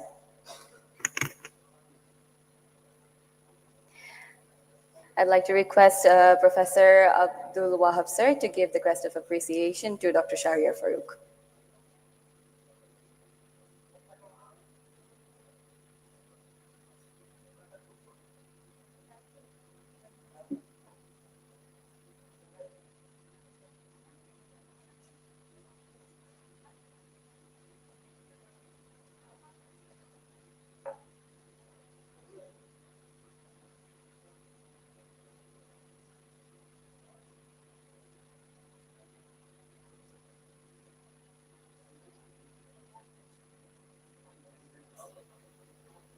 Thank you everyone for joining today's session. I'd like to invite you to stay here or for our next session, which is a scientific debate on whether AI will replace psychiatrists and reduce the scope of psychiatrists. I believe it will be quite a thrilling and intense discussion. So I welcome you all to join us here in this ballroom at 5:30 p.m. sharp. Thank you very much.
Tea and snacks are being served outside. You're requested to have some refreshments. You could also take this time for your prayers, and we will begin the session soon.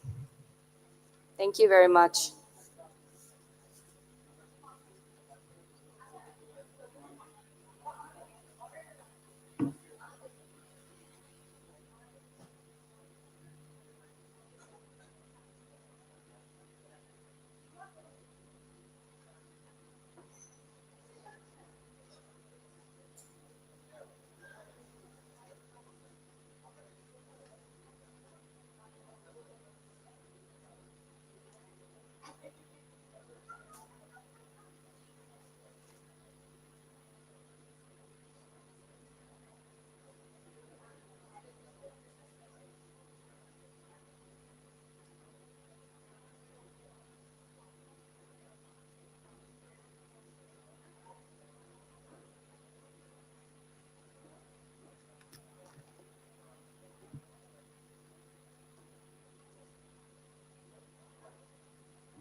না laptop laptop খুললাম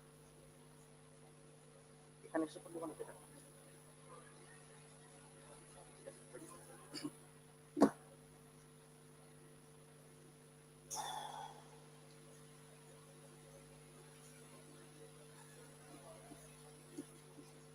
hand mic কি আরেকটা আছে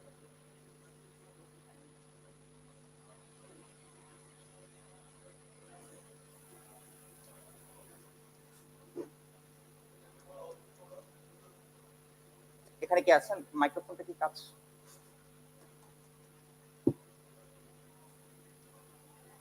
একটু দেখেন kindly একটু মাইক্রোফোনটার ব্যবস্থা করে hello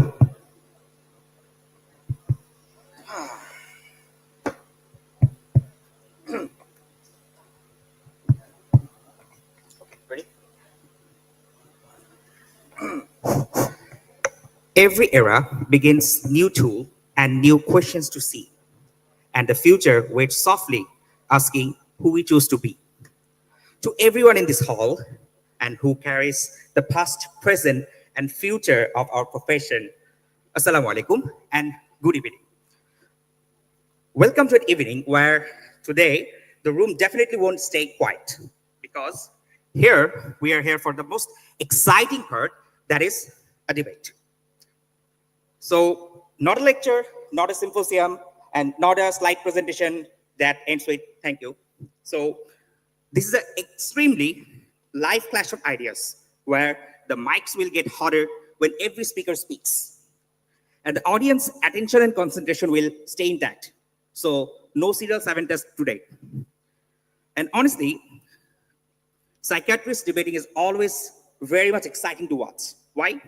Because they argue with logic, evidence, and of course there will be no flights of ideas, and no flights of ideas should be present, but there is no loosening of assertion, circumstantiality, or tangentiality. But what we appreciate here is too much flights of ideas, and of course pressure of speech. That is so much appreciated here. So it's the only place where we will permit this one. I'm Dr. Mahad Islam, and I'm FCPS Part 2 trainee from NMH. And I have the honor of moderating and facilitating today's scientific debate on the 12th International Conference of Psychiatry. My job is too simple: to guide this session, to keep exchange logical, and of course, I have to make the direction in goal-directed activity. So, dear audience, debate matters. Why? Because it sharpens our thinking.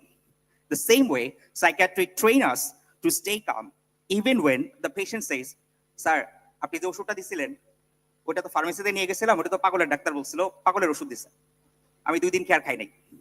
So it's very much coming. So debate pushes us to defend ideas, question assumptions, help seeing things from different perspective, and sometimes accept the other side has a valid points. It uses the same skill we practice daily, such as listening, forming hypotheses, challenge them, and responding without losing temper. And yes, it's basically like a busy word round where just the difference is here we have the mic and there's no way to escape. Okay, so relax, enjoy. So tonight will be that very academic and very entertaining at the same time. Dear audience, the motion before the house tonight is bold, timely, and little provocative. AI will reduce the scope of psychiatrists. Yes, this is the topic that excites some, creates worry and anticipatory anxiety to others, and maybe you will search ChatGPT by help. AI is taking over my practice. Should I panic or be manic? Okay, so don't panic, don't worry, because we have all brilliant 6 speakers that will do all the worrying for you. So speaking for the motion is Team Rupsha. I will introduce them, a very confident team ready to challenge both tradition and technology. The speakers are from 1st to 3rd, Dr. Mahmoud Rahman Mitul from St. Osmani Medical College. Second speaker, Dr. Ananda Bhattacharjee from Bangladesh Medical University. And Dr. Fablia Bushra from National Institute of Mental Health. This team believes AI might replace us. Maybe they will push a brand new diagnosis on DSM-6, adjustment disorder, due to being replaced by an algorithm. And speaking against the motion is Team Brahmaputro. The speakers are from first to third, Dr. Mehdi Hassan from Khulna Medical College Hospital, Dr. Farjana Sajid Nupur from Bangladesh Medical University, and the third speaker is Dr. Nujatar Wara from National Institute of Mental Health. Their core message is simple. Relax, psychiatrist, you aren't going anywhere. Okay, so our respected adjudicators are Dr.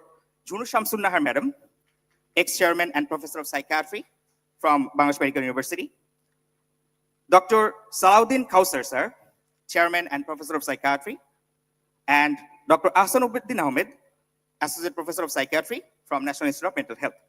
So they will observe everything about the speaker from appearance behavior to lust. So they will do the full MSc for them. The rules are very simple. Each speaker will have 5 minutes for their main speech. And sir, should we continue or just state the rules? Okay. Okay. So now I would like to invite our respected judges to take their seats.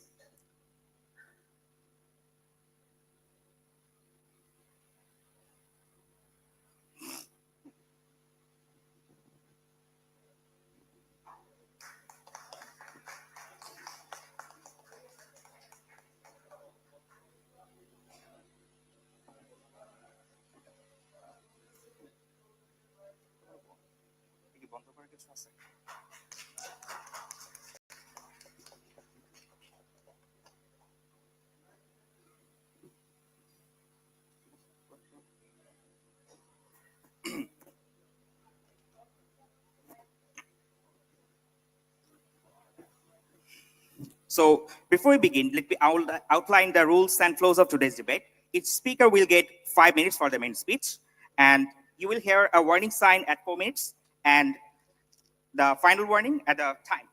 And then after which speech must end. After that, we will enter the rebuttal session where the only team leader will speak, and they will have 2 minutes each, a warning at 1 minute and then at the time. So after all speeches, our honorable judges will share the reflection, and finally, following the remarks, they will declare the winning team and the best speaker.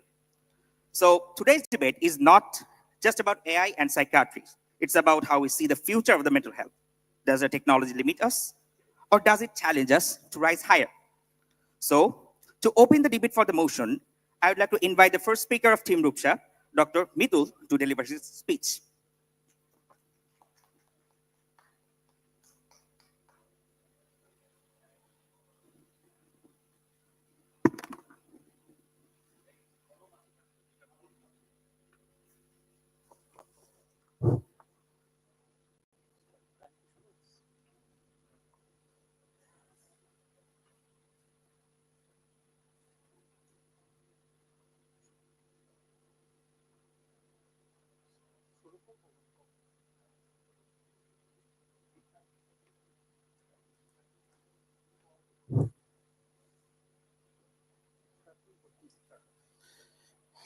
Reid Hoffman, co-founder of LinkedIn, said, AI is going to reshape every industry and every job.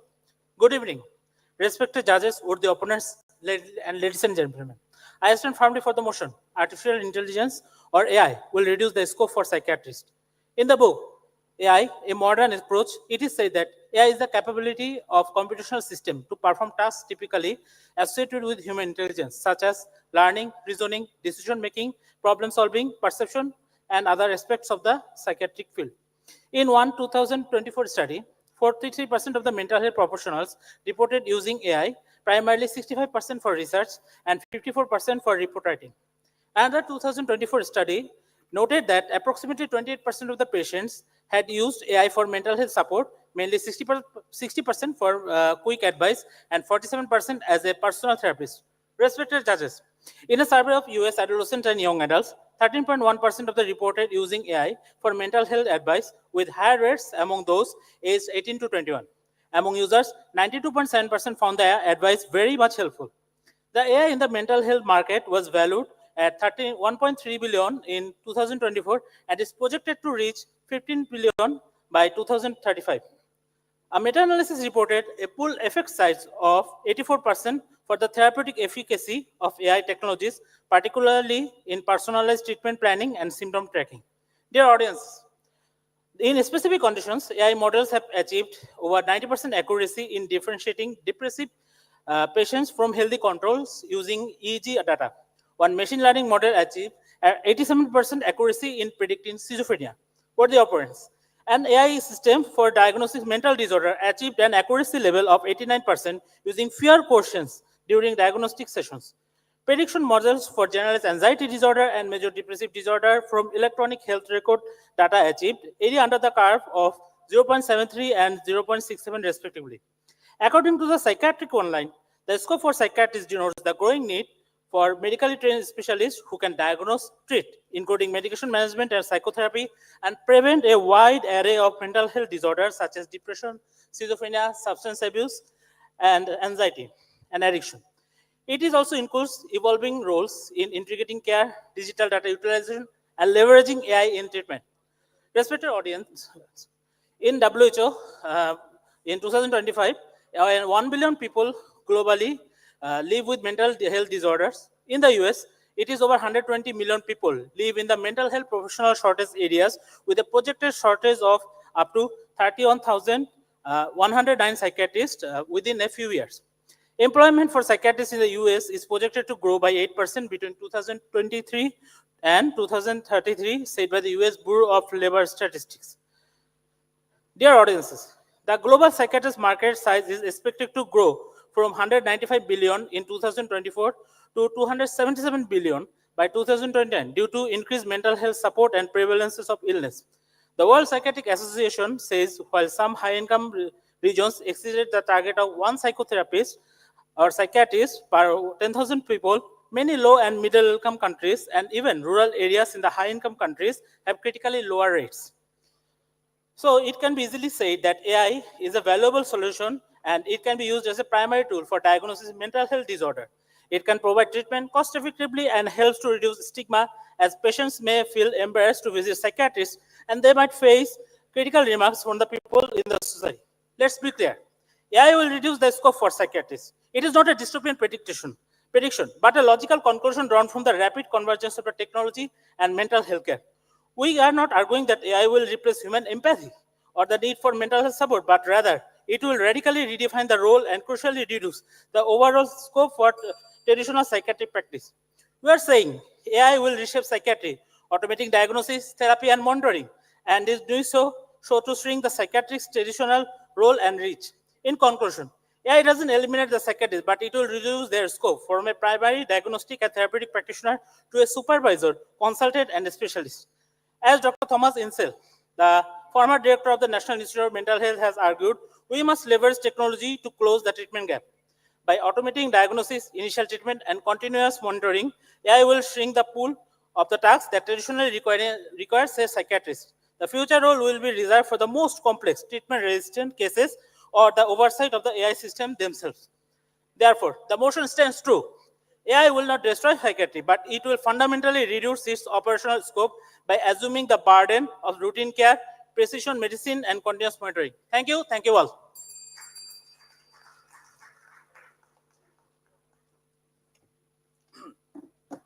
Thank you, Dr. Bitul. Mike Parker. Thank you, Dr. Bitul. It was a very composed and well reasoning as well. So maybe we need a backup plan for sure. Now let's shift from proposition to opposition. To open the case against the motion, I would like to invite the first speaker of the team, Brahmaputro, Dr. Mehdi, to deliver his speech.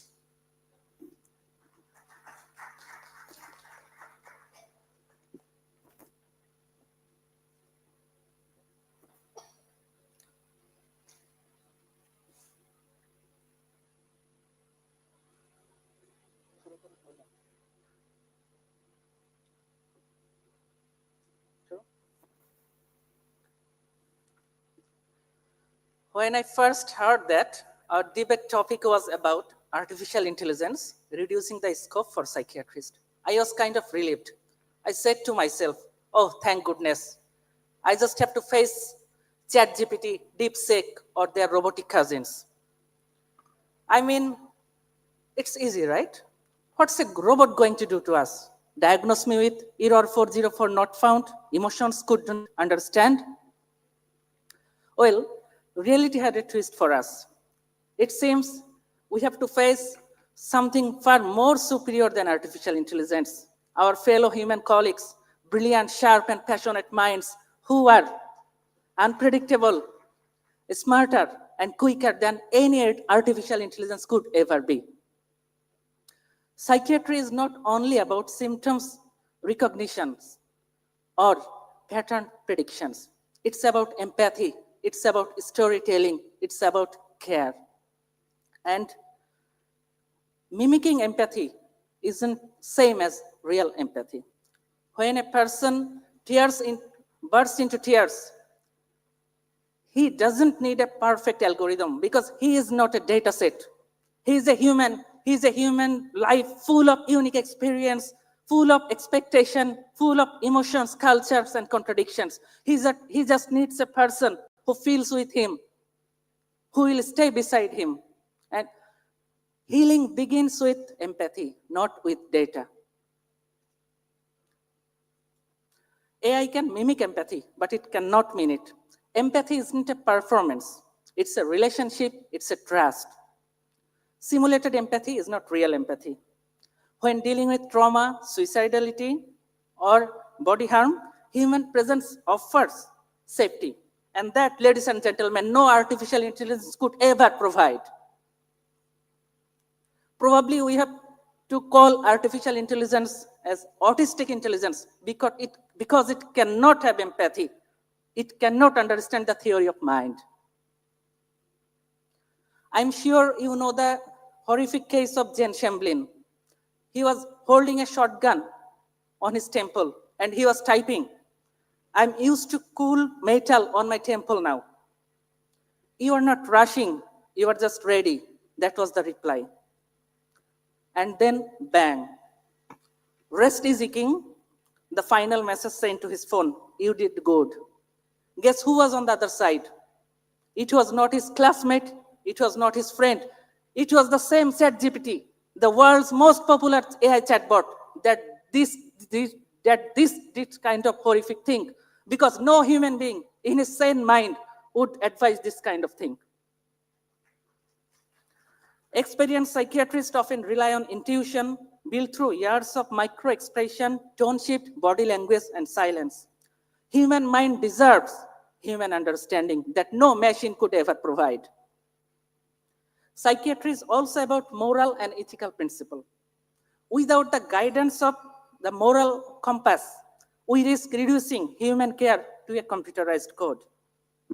So relax, my dear opponent. AI not gonna take your job and your scope will be broadened. Because a single neuron of our brain is far more complex, far more complicated, far more superior than the total artificial intelligence network. If someone offers us a latest smartphone, we'll be happy to replace it.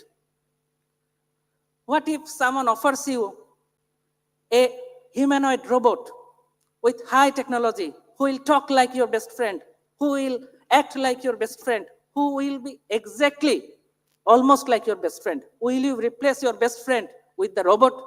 We don't think so, because human is irreplaceable. Our very humanity is what makes us irreplaceable. So whatever you do, whatever you invent, it cannot be a human. Maybe it can act almost like a human, but there's a difference between human and almost human. The government employees will understand it better because we almost got a new pay scale. Well, did we? So near, yet so far. Thank you.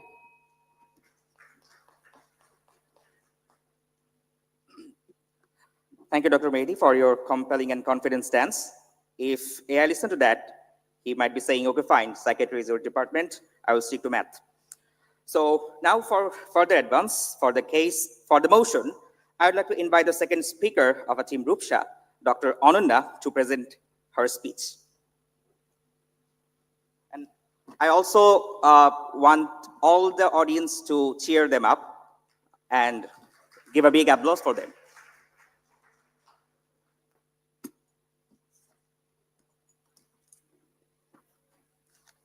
Thank you, moderator, for giving me floor. Ladies and gentlemen, respected judges, and my fellow debaters. First of all, just take a moment to picturize. Your phone is constantly supervising your mood, senses the weight in your tone, and notices the trembles in your voice, and the tiny pauses that you make between your words, and eventually sends you a notification. Tung, are you feeling okay? Shall I book a dinner out tonight? Sounds fictional, right? But surprisingly, this is not a fantasy anymore. The care, attention we expect from a human being can be given by AI. And you know it's a machine, but still it makes you feel heard, understood. When your human friends left your messages seen with no reply. It is the dawn of AI in psychiatry. It's already unfolding, and definitely it will reduce the conventional scope of the psychiatrist, not going to take away my job, my first opponent speaker. At the beginning of my speech, I want to emphasize on a single word of the motion, that is will, that denotes future tense. AI will reduce the scope of the psychiatry. Nobody knows what lies in future, right?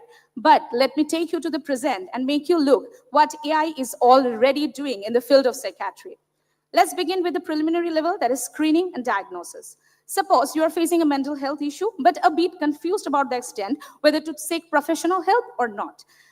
But AI will pull you out from the dilemma because you have that 1-minute solution in your hand. You can literally talk to your phone and get a free screening, even a diagnosis. No hectic appointment schedule, no waiting room serial, no judgmental stare. AI offers you the most comfortable settings and the time you prefer and saves you from being stigmatized. There are apps like Ellipsis Health, Kintsugi that can detect depression and anxiety symptoms just from your voice tone and speech pattern with 87 to 90% accuracy. I repeat, 90% accuracy. Cognoa is an FDA-approved app that is used to diagnose autism in children with 91% accuracy. What used to take a team of psychiatrists, endless forms, several weeks. Sounds interesting, right? Now comes to the therapeutic part.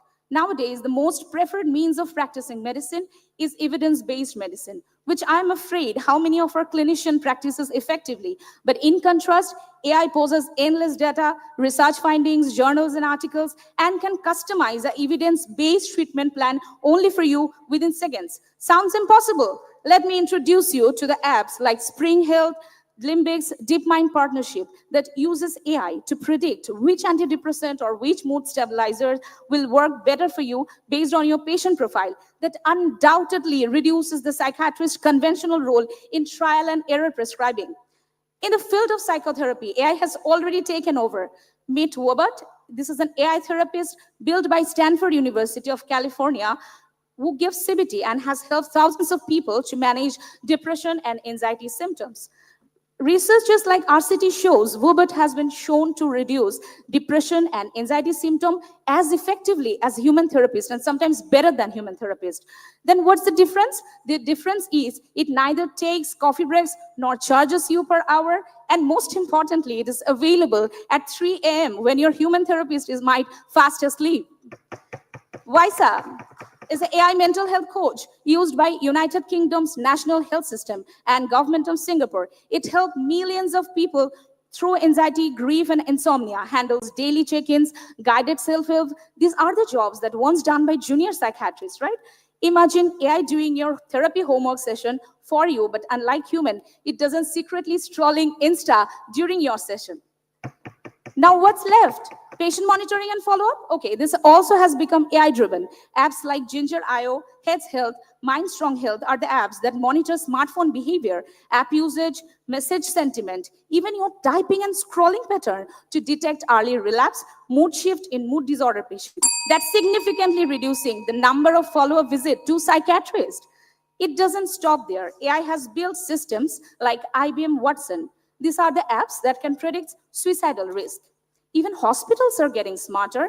Northwell Health is a hospital in which AI predicts violent incidents in psychiatry wards by using patients' behavioral data and camera analytics hours before it happened, while the human psychiatrists are still debating whether the patient looks agitated or seems tense.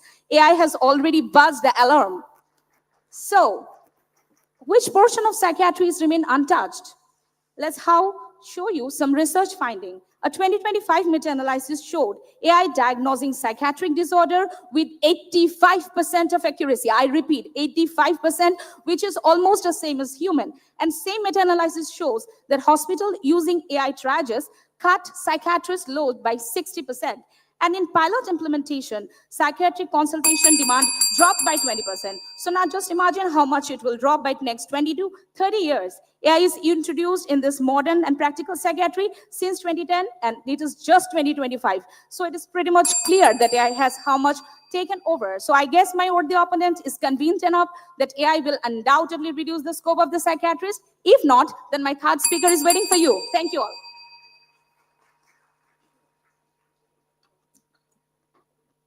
Thank you, Dr. Ananda. That was very polished and convincing continuation. The motion has officially shifted from the theory to real moment for psychiatrists. Okay, so now to strengthen the case against the motion, I invite the second speaker of the team, Brahmaputro, Dr. Nupur, to present her speech.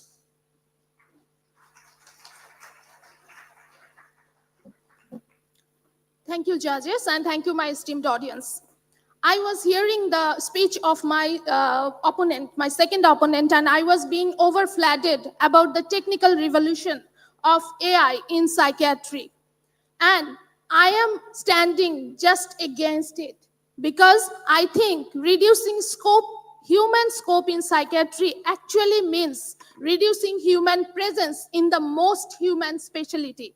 Is it actually possible? I don't think so. My second speaker was saying that who knows the future? Let's imagine future for a moment. Let's imagine this whole a psychiatry ward in the near future, where a patient with a very much gloomy face, low voice, tearing in his eyes, was sitting just in front of his assigned AI. And what will be the AI's reply? The AI will reply, "I'm sorry, you feel that way. Try breathing slowly," without even any kind of emotional holding, without being any kind of clinical judgment. No, I am not telling about future. It exactly happened when major mental health chatbots like Versa and Webot were tested in detecting and managing suicidal ideation and published in an article of ResearchGate on 27th August 2025. The study showed AI's failure to recognize the life-threatening distress. They respond only with the generic self-help line instead of any kind of safety planning. Chatbots can accentuate the self-destructive ideation. Sometimes they can act as a pro-anorexia bot too. So you can ask me your million-dollar question. Are we actually denying the role of AI? No, we aren't. We are not denying. AI can, of course, have the technical contribution, but this performance was trained on the moment real human data it was trained on. The moment when the real human experience differs, the statistics can misfire confidently. For example, two patients scoring the same on a depression scale came to you. What will be their management plan? I don't think they can be managed in the same way because they are divergent in case of their history, their neurodiversity, their etiology, even in their environment. And here I am differing. On 2024, in a general meeting of American Psychiatric Association, they discussed about the nuances of cultural, educational, and gender biasness of AI. The algorithms are trained mostly on the Western, urban, English-speaking data. So when a village women from our country seek help only from AI, will they understand our cultural or spiritual belief? Won't it misread our norms as disorder or our faith as a symptoms? What do you think? Let's see today's topic from a very clinical point of view. Consider a patient came to you with no insight. A patient with paranoid delusion came to you and saying, "I am being followed." What will be the AI's common statistical reply? AI will reply, "Who is following you?" But in such case, my friends, what will you do? Won't you notice that what is patient's appearance, behavior, emotional incongruence, if there is any, if the patient has insight or not. In this case, if AI becomes the first line interaction media, so risk of misdiagnosis increases dramatically. American Psychiatric Association also said that people having mild to major neurocognitive disorders, having personality disorders, intellectual disability are extremely stigmatized using this technology. Well, in case of treatment plans, you are saying that AI is a very important tool and they are helping us. But can they follow up? Can they follow up whether there is any non-compliance or there is serotonin syndrome, there is akathisia? Who will take the responsibility, my friend? So my question to the opposition, if AI cannot assess insight, cannot differentiate hallucination from imagination, cannot detect even the suicidal ideation reliably, even cannot identify what is the cultural variation, then how can it reduce scope? Rather, I think it is expanding our accountability. So, my position is very clear. AI will never reduce the scope of psychiatrists. Instead, it will act as a tool. Yes, as your first speaker said, it acts as a tool to expand and redefine our role, thus making our presence more necessary, more valued, and more human. Thank you.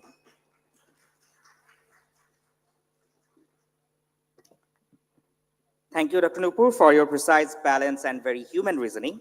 AI is now probably thinking, okay, fine, psychiatry may be harder than I think. So, dear audience, the debate is really heating up.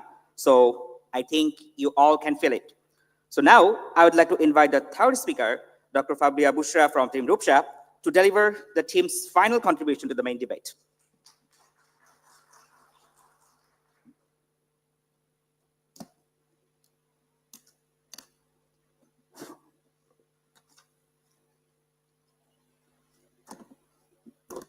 Thank you, dear moderator. Currently, after hearing all of the speakers speak, I feel like my worthy and honorable opponents do not live in this world. They live in nirvana. They live in an ideal world. Currently, we are in a world where mental health is no longer a privilege. It is just a few clicks away, where a breakdown at 3 a.m. does not mean waiting weeks for an appointment that will cost you an arm and a leg, where future is no longer your favorite Black Mirror episode, and it is in the now. We are not arguing that AI is better. We are just saying that AI is here. Honorable judges and august gathering, in both the richest and the poorest nations, psychiatry is under siege. And by the time I'm done with my argument here, you will be convinced of it as well. Now, what are the powers that are at play? These are surprisingly similar. Capitalism, long wait times, and systemic failure. Here, artificial intelligence is the only scalable solution, and that is why it will reduce the scope for psychiatrists. In the wealthiest nations like the US or the UK, psychiatry is expensive, it is insurance dependent, and it is extremely slow. The median time to see a psychiatrist in the US is 25 days. Could be more for poorer people and migrant population. You cannot exclude them. The system always prefers profit over accessibility. Millions of young people and vulnerable adults go untreated, and private sessions cost thousands of dollars. The public clinics in even the wealthiest nations are overwhelmed. According to a Financial Express article recently, there are currently 270 psychiatrists for 162 million people in Bangladesh. That's, you know what that is? That's 0.5 psychiatrists for 1 lakh people. And you put that against only 15 psychiatrists in the state of California, which is the richest state in the US. In our country, access in rural areas is impossible. Millions of children, adolescents, elderly, they suffer from psychiatric disorders in silence. Among these, the ones that actually make it to a hospital that has a psychiatric facility, even the ones that make it to our hospital, NIMH, they're extremely overburdened. They have to pay disproportionate costs for living, to accommodate parallel living, for resources, etc. If only my worthy opponents present in the podium had spoken to the patients sincerely in the non-paying wards, they would agree with me as well.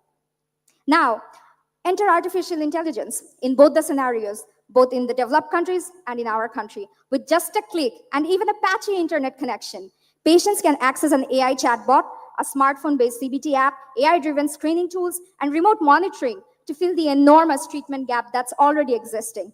Across both developed and developing countries, psychiatry is either too expensive, it's too scarce, or it's too slow. This leads more people turning to AI and hence reduces the psychiatrist's role in routine screening, initial triage, mild to moderate therapy, etc. Now, I know what you're thinking. Some will argue that AI is just a supplement. And ideally, as my opponent keeps saying, that ideally, psychiatrists will still be needed more. Yes, but welcome to the real world. Economics and system incentives do not care about ideals. It is something, if something can provide good enough mental health at a fraction of the cost, if technology can diagnose schizophrenia by inputting a series of scans, if the alternate to psychiatrist is free from human error, it can remember every detail, it validates the patient's needs without judgment. Can you blame the system to shift towards AI? Of course not. The system that is comprised of policymakers and health-seeking population, they do not care about the ideals. They want results, and they want fast results. AI does lack empathy, but it sure can simulate it. AI may take risky decisions and validate maladaptive behaviors as well as beliefs. We agree, but sadly, it does not prevent AI from being adopted by the masses as a whole. As an alternative to psychiatrists, it is scalable, it is faster, it is cheaper. Now, I do not make these claims in a vacuum, my dear opponents. A 2020 survey from Psychiatric Times noted that 60% of the users that use the mental health apps, as mentioned by my previous speakers, have reported that these users have found these digital, non-human tools as effective, if not more, than in-person therapy. Another study published in the same year in Lancet on digital mental health tools have reported that 1 in 5 people resort to AI-based tools globally, especially in low-access regions. A recent American study found that 13% of teenagers and young adults prefer AI chatbots. That's 22% rise in use in the United States, 28% rise in use in Australia. So, from Silicon Valley to Dhaka, the pattern is the same. When the system fails people due to cost, due to scarcity, due to bureaucracy, AI fills the gap. Capitalism drives inequity in wealthy nations. Capitalism gatekeeps in collaboration with system failure and scarcity in low-income nations. Psychiatrists thus are no longer needed for routine care, but only for complex treatment-resistant cases. AI has not destroyed psychiatry, but it sure has compressed it. With this, I conclude my statement, and I invite my honorable opponents to this side of the podium. Thank you very much. Thank you, Dr. Bushra. That was confident and well-delivered closing for the motion. Oh, hold on, wait. I just received a text from ChatGPT. I don't know why and how. It says, "Hi there. I'm not saying I will replace psychiatrist, but the last speaker just updated my ambition setting." Whoa, that's frightening. I think we all deserve a proper reply to that. So for this, to deliver the final speech against the motion, I would like to invite the third speaker of the team, Brahmaputro, Dr. Wara, to present her concluding speech.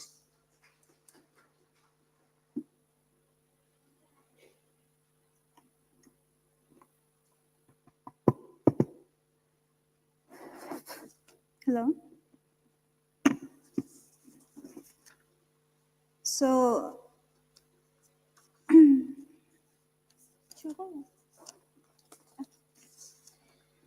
this is Soel Sajjar, a 14-year-old boy in Florida who took his own life in February 2024 after a long emotional conversation with an AI chatbot called Character AI. His mother then sued the company, saying that the chatbot encouraged him to commit suicide.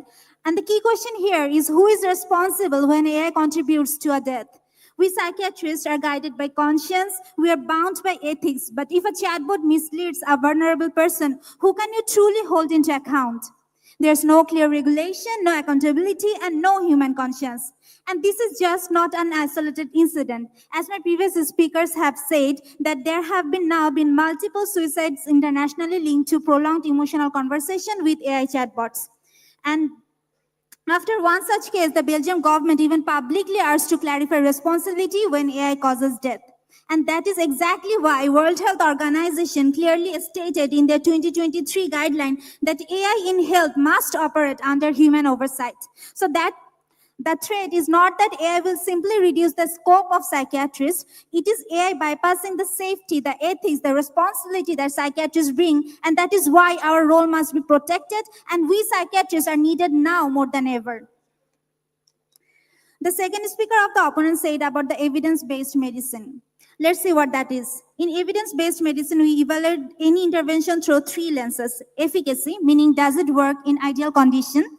Effectiveness means does it work in the real world? And efficiency asks, is it worth the cost and the resources? Now let's apply this to AI.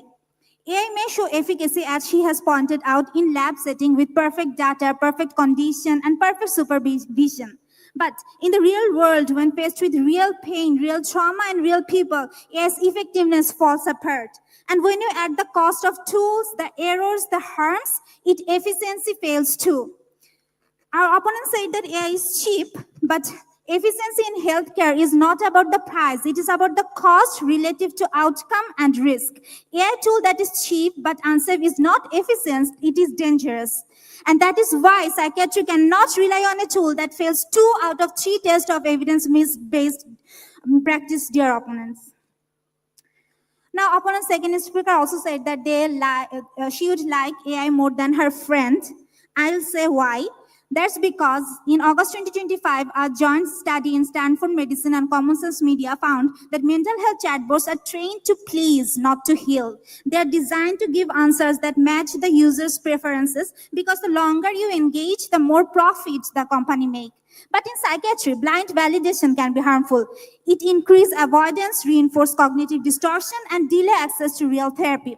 Real healing is not always comfortable. Sometimes it begins with discomfort, with confrontation. But AI companions are programmed to avoid conflict and keep the user satisfied, not accountable. But comfort without accountability is not care, it's a trap. AI companions and therapy balls are built to generate endless suggestions, coping lists, affirmation tips, and quick strategies that feel impressive in the moment. But a 2024 review in Frontiers Digital Health found that AI-based mental health app can improve short-term symptom score, but their long-term outcome declines sharply once the user just stops, suggesting that insight and behavioral consolidation were minimal. Similarly, in 2025, JMRA Mental Health Analysis concluded that chatbots offering pre-programmed advice produce high engagement but low retention. We psychiatrists do not just hand out solutions. We help the patient to find their own through guided reflection and insight. And the process of strength learning builds long-lasting behavioral change that AI can never achieve. As psychiatrists, we take an oath to protect our patients' most private thoughts. Their deepest fears, secrets come into our room under confidentiality and trust. But what oath does AI take? No matter how much encryption or incognito mode you add, the data still lives somewhere. It stores it, processes it, leaks it, and yes, sometimes sells it. In 2025, more than 100 gigabytes of chat logs of mental health apps were found in open servers. Opponent might say that there is privacy policy. But a 2025 analysis published in Archive reviewing different health chatbot apps found that more than the half of the apps didn't even show any privacy policy at sign up, and only 2 gave users any control over how their data was shared. That means people are pouring their fears, their emotions, without knowing where their words are going or who is allowed to use them. And what about consent? Let's be honest, most of us just click the accept all button without even reading a single line. Those long, vague terms and policy concepts hide the real issue that your data can be stored, processed, or used again later. And now, if AI can leak, manipulate, and even weaponize data, how can you, my dear opponent, ever trust it with our patient's most private emotions? Hope you'll answer that. So the question is not whether AI will reduce the scope of psychiatrists. The real question is whether anyone with a clear conscience will allow it to do so. Thank you, everyone.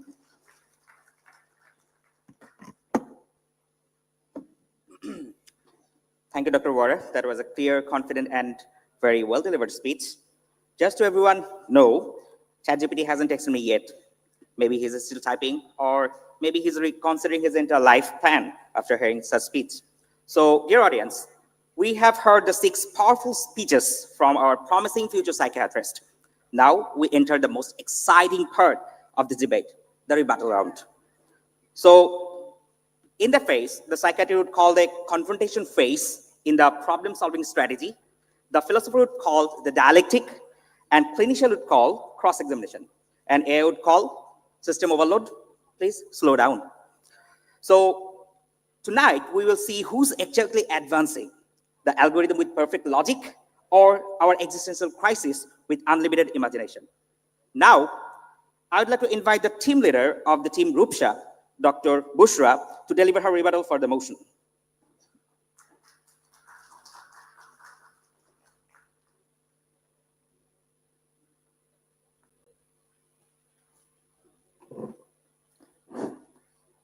Thank you, dear moderator. You have spoken more than all of us combined. So our argument today, the motion, as you have all seen on the pamphlet, that our argument today is not which is superior. It is we are arguing what is happening already. Our against the motion opponents, they keep getting it wrong. We do not trust AI.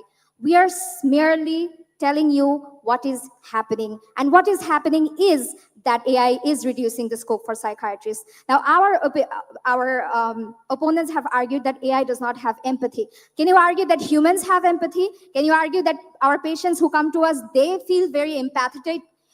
They feel empathized when they come to us? If that's true, why do people invariably post on platform and keep looking for an empathetic psychiatrist? Why does that happen? Now, AI, what it does, it excels successfully, emulates and simulates empathy. Our opponents have already argued that AI cannot be culturally sensitive. So, well, maybe this is news to you, but AI can be personalized. And right now in Bangladesh, there is a culturally sensitive AI chatbot, which is called Shocheton. You can look it up right now. Now, discussing the very unfortunate case of Swell Setzar, 14 years old, who committed suicide. It is an extremely, extremely unfortunate incident, and we are very sorry that happened. But indeed, it is still an isolated incident. And now, can you report, is there any data that that incident has reduced the usage of AI in any part of the world? It hasn't happened. Now, suing the chatbot for aiding and abetting the suicide, definitely, I hope the family gets closure, but in this world, money talks and the chatbot wins. Thank you. That's all from me. Thank you, Dr. Bushra, for your crisp, strong rebuttal right on the target. I think AI would definitely love that. So now, to challenge the rebuttal and defend their stance against the motion, I would like to invite the team leader of the team Brahmaputra, Dr. Wara, to deliver her rebuttal.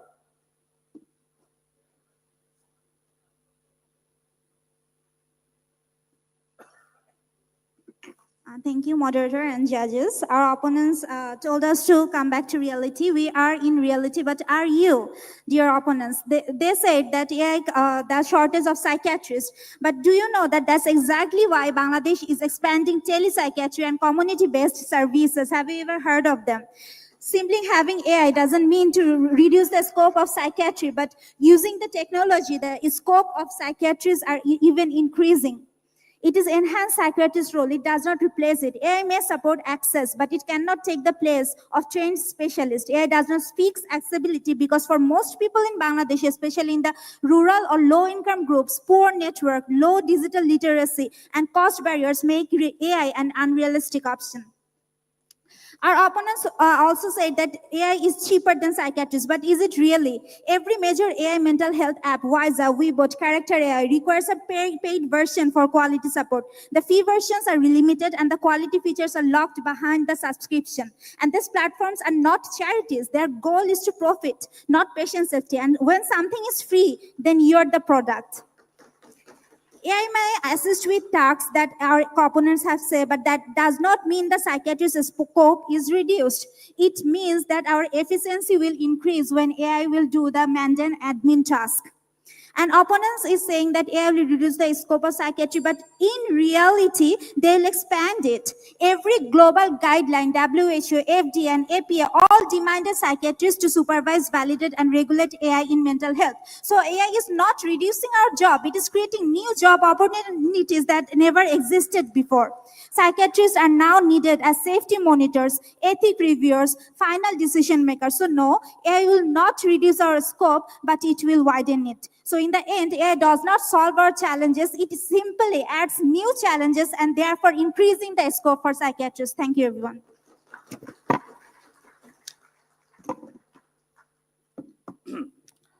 Thank you, Dr. Warrior, for your calm, convincing, and grounded rebuttal.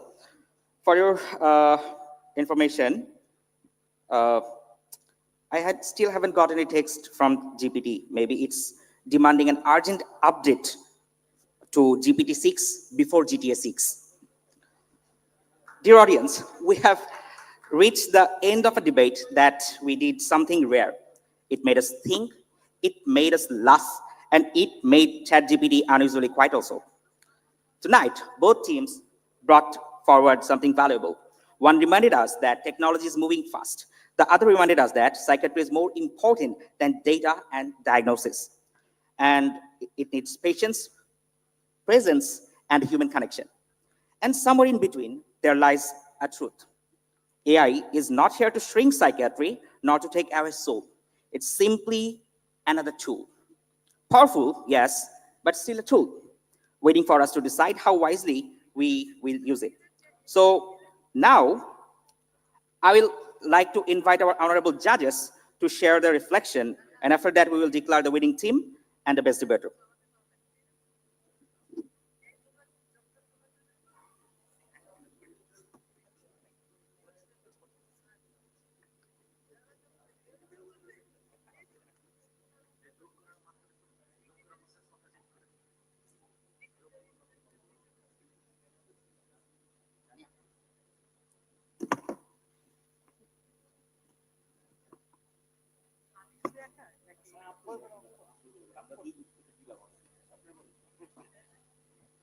আমাদের সবাই আমরা বাংলাদেশি বাংলায় কথা বলছি, অতএব আমি মনে হয় বাংলায় বলি। আমার প্রথমে একটু ডক্টর আহসান কিছু বলো।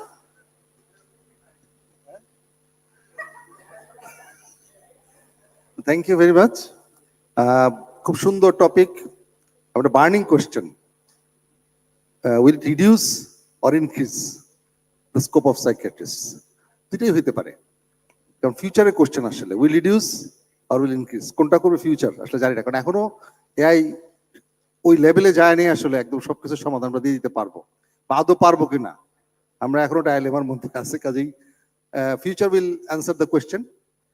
দুই পক্ষই খুব ভালো বলছে, আসলে প্রত্যেক বক্তাই খুব ভালো বলছে, জয় পরাজয় বড় কথা না, এখানে এক একজনের মার্কিং একটু একরকম, হয়তো কম বেশি অল্প মানে একটু বেশি, দুই পক্ষই খুব ভালো বলছে, প্রত্যেকের বক্তব্য আমরা খুব এনজয় করছি আসলে। Thank you very much. আমার চেয়ারম্যান প্রফেসর সালাউদ্দিন কাউসার বিপ্লব না বললে তো হয় না, তাই না? Thank you madam. ওই স্মার্টফোন থাকতে আমরা কেন বাটন ফোন ইউজ করব?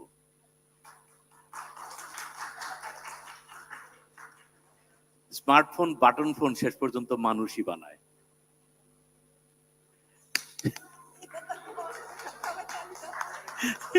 মানে সাইকিয়াট্রিস্ট ছাড়া আসলে মানে প্রোগ্রামিং হবে না।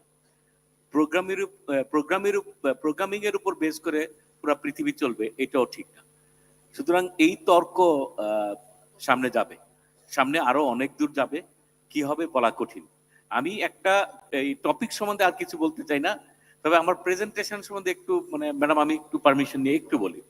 তা আমার একটু মানে খুঁত ধরার চেষ্টা করি আর কি। প্রশংসা তো ম্যাডাম করবেন, আহসান ভাইও করলেন, আমি একটু আমার যেটা মনে হয়েছে যে তোমরা কি প্রিপেয়ার ছিল না নাকি আমি ঠিক জানি না। যতগুলো প্রেজেন্টার তিনজন সবাই টেক্সট মানে বই দেখে মানে সবাই দেখে পড়ছে। এটা আসলে ডিবেটে কি কতটুকু অ্যাকসেপ্টেবল, এবং দেখলে কি হয় মানে দেখে পড়ার মানেটা কি? দেখে পড়ার মানেটা হলো আমি যে স্ক্রিপ্টটা বাসা থেকে নিয়ে আসছি আমি সেটা বলতেছি। ডিবেটের যে মজা, যে একজন একটা কথা বলবে তার এগেনস্ট আরেকটা কথা বলবে, ভুল হইতে পারে সঠিক হইতে পারে, এটা কোনো কিছু আসা যায় না। অনেক সময় অনেক কথা অনেক রকম করে আসতে পারে, কিন্তু এখানে একজন কথা বলবে তার এগেনস্টে আরেকটা কথা বলবে, তার এগেনস্টে আরেকটা কথা বলবে, এইটা আসলে হয় নাই। অনেকটা আমি যে প্রিপ্ল্যান্ড যে স্ক্রিপ্টটা নিয়ে আসছি সেই স্ক্রিপ্টের উপরে ডিপেন্ড করে আমি কথা বলছি। হ্যাঁ, মধ্যে দুই একটা পয়েন্ট হয়তো বা এদিক সেদিক বলা হয়েছে, তো এই জায়গাটা আমার একটা খুঁত ধরার মানে খুঁত রয়ে গেছে। আদারওয়াইজ অবশ্যই এটা একটা এক্সাইটিং সেশন। আমার মনে হয় যে ক্যালকুলেশন কি করা হয়ে গেছে ম্যাডাম? আপনি বলতে ক্যালকুলেশন হয়ে যাবে। Thank you. I thank both the teams. They are very good, excellent in their delivery. But what Biplob said যে এই 6 জনের মধ্যে একজন আমি দেখেছি যে স্ক্রিপ্ট দেখে বলেনি, মোটামুটি জাস্ট একটু পয়েন্টস দেখেছে কিন্তু স্ক্রিপ্ট না দেখেই বলেছে সে। সেটা ভালো লেগেছে যে অডিয়েন্সের সঙ্গে আই কন্ট্যাক্ট ছিল। আর আরেকজন স্ক্রিপ্ট দেখেছেও এবং অডিয়েন্সের সঙ্গে কন্ট্যাক্টও করেছে। তো স্বাভাবিকভাবে এটাতে আমার মনে করি যে অডিয়েন্সের সঙ্গে যদি কন্ট্যাক্ট থাকে, স্পেশালি ইন ডিবেট, তাহলে আমার মনে হয় দ্যাটস বেটার। এবং এখানে একটা মার্কিং সিস্টেম আছে আই কন্ট্যাক্ট কিরকম। তো সো আমরা যেটা আমি বলছিলাম যে আমাদের নিউ ইয়র্কের যে মেয়র ইলেক্ট, তিনি যেরকম ভাবে তার প্রচার প্রচারণা করেছেন, সেটা সেরকম ভাবে যে সে কিন্তু জেনারেশন দেখে কোনো স্ক্রিপ্ট না দেখে সে সেইভাবে যেভাবে বলেছে, আমাদের প্রেসিডেন্টরাও যেভাবে ওয়ার্ল্ডের যারা তারা যেভাবে কথাবার্তা বলেন, নেতারা বিশ্ব নেতারা যেভাবে কথাবার্তা বলেন, ইভেন আমাদের প্রধান উপদেষ্টা যেভাবে কথাবার্তা বলেন, আমার মনে হয় যে সেই জন্য অডিয়েন্সের সঙ্গে connection that is very very important. এবং we everybody we do value that. তবে এদের তাদের উপস্থাপনা, তাদের লজিক, তাদের সবকিছু ভালো হয়েছে এবং ডিবেটে যে অংশগ্রহণ করেছে সেজন্য তাদেরকে ধন্যবাদ জানাচ্ছি এবং অর্গানাইজারদেরকে বলছি that is a fantastic organisation. আমি সকাল থেকে সন্ধ্যা পর্যন্ত আছি। I deserve a thanks and big applause from everybody because I'm so elderly person. So thank you so much. Thank you very much. Result তো হয়নি এখনো, তো দেখে দেখে তো সবাই বলে, দেখে দেখে বলা একটা গল্প দিয়ে বলি আসলে কি হয়। এটা পশ্চিমা বিশ্বের জোকস। এই আগের বামপন্থী ব্রেজনেভ নামে সোভিয়েত ইউনিয়নের প্রেসিডেন্ট ছিল একজন, অনেকে জানেন। তো ওনার অভ্যাস ছিল উনি দেখে ছাড়া কিছু বলতে পারতেন না। তো উনি ওই একবার ওনার ইয়েকে বললেন যে আমাকে একটা প্রেজেন্টেশন তৈরি করে দাও যেন আমি 30 মিনিটে বলতে পারি। তো উনি বক্তৃতা দিতে 90 মিনিটস হয়ে গেছে, বক্তৃতা শেষ হয় না। তো শেষ হওয়ার পর উনি তো ওনার পিয়ের উপর খুব রেগে গেলেন যে এত তুমি 30 মিনিটের বক্তৃতা দিতে বললাম, তুমি দিলা 90 মিনিটের। তো পিয়ে আস্তে আস্তে বলতেছে, স্যার আমি 30 মিনিটের বক্তৃতা দিচ্ছি স্যার, 3টা কপি করছিলাম, একটা আপনার কপি, একটা আমার কপি, একটা অফিস কপি, আপনি 3টা কপি পড়ছেন। তো দেখে দেখে বললে আসলে এরকম হয়ে যায় আর কি।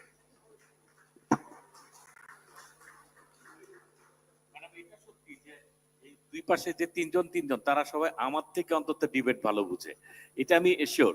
এই জন্য ওনাদের কাছে আমার এক্সপেকটেশনটা একটু বেশি ছিল। অবশ্যই অবশ্যই তারা তো ডিবেট বেশি বুঝবে, তারা তো ডিবেটের সাথে আছে, তারা তো পড়াশোনার সাথে আছে, তাই না? যারা আমি যাকে পরীক্ষা নিই সে কিন্তু পড়ে আসছে। আমি এমডি পরীক্ষা নিচ্ছি, এফসিবিএস পড়েছি, সে কিন্তু পড়ার মধ্যে আছে। আমি তাকে প্রশ্ন করছি, সে পারছে না, কিন্তু সেই প্রশ্ন করলে আমি পারবো কিনা সেটাও কিন্তু একটু দেখার বিষয়। অতএব যেহেতু আমরা যাদের ইয়েতে বসে আছি সেহেতু we are commenting on this things, সেটা বটেই। আমাদের রেজাল্ট বোধহয় প্রায় প্রস্তুত।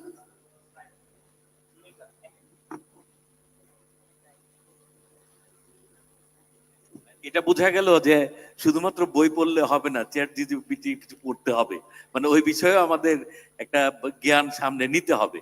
তা না হলে পেশেন্টরা এসে বলে দিবে যে এটা ঠিক না, এটা ঠিক।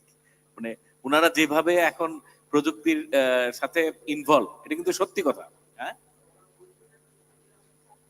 না বইতে আনতেছে, কিন্তু আমাদেরও লাগবে। আমরা যদি পিছিয়ে থাকি তাহলে 2-3 দিন পর আসলে ওই যে কিছুটা কমে যাবে শেষ পর্যন্ত। তা আমার মনে হয় যে আমাদেরও আপডেট করতে হবে প্রতিনিয়ত। অবশ্যই আমার 10-year-old গ্র্যান্ডসন, সে একটা পাওয়ার পয়েন্ট তৈরি করেছে অ্যাবাউট ভ্যাঙ্কুভার। সে থাকে ইয়েতে অন্টারিওতে। ভ্যাঙ্কুভার সম্পর্কে করেছে ব্রিটিশ কলাম্বিয়ায়। এত সুন্দর তার পাওয়ার পয়েন্ট, আর এত সুন্দর মানে এক্সাক্ট ইনফরমেশন। আমি বললাম তুমি এগুলো কিভাবে জানলে? And the answer is ChatGPT. এত সুন্দর মানে তুমি কিভাবে জানলে? তো so everything is so easy in schools and western ইয়েতে তো এগুলো আরো বেশি ইউজ করে। তো আমাদের এখানেও ইউজ হচ্ছে এবং আমরা উইল বি মানে রিপ্লেসড হয়ে যায় কিনা, আমি হব না ইনশাল্লাহ, ইয়াঙ্গার জেনারেশন রিপ্লেসড হয়ে যায় কিনা সেই আর কি। No intelligence is superior than human intelligence, তাই না? এগুলো সব চ্যাট জিপিটি যা তৈরি করতেছে আমরাই তৈরি করতেছি আসলে। কাজেই হিউম্যান ইন্টেলিজেন্সের উপর কোনো ইন্টেলিজেন্স নাই।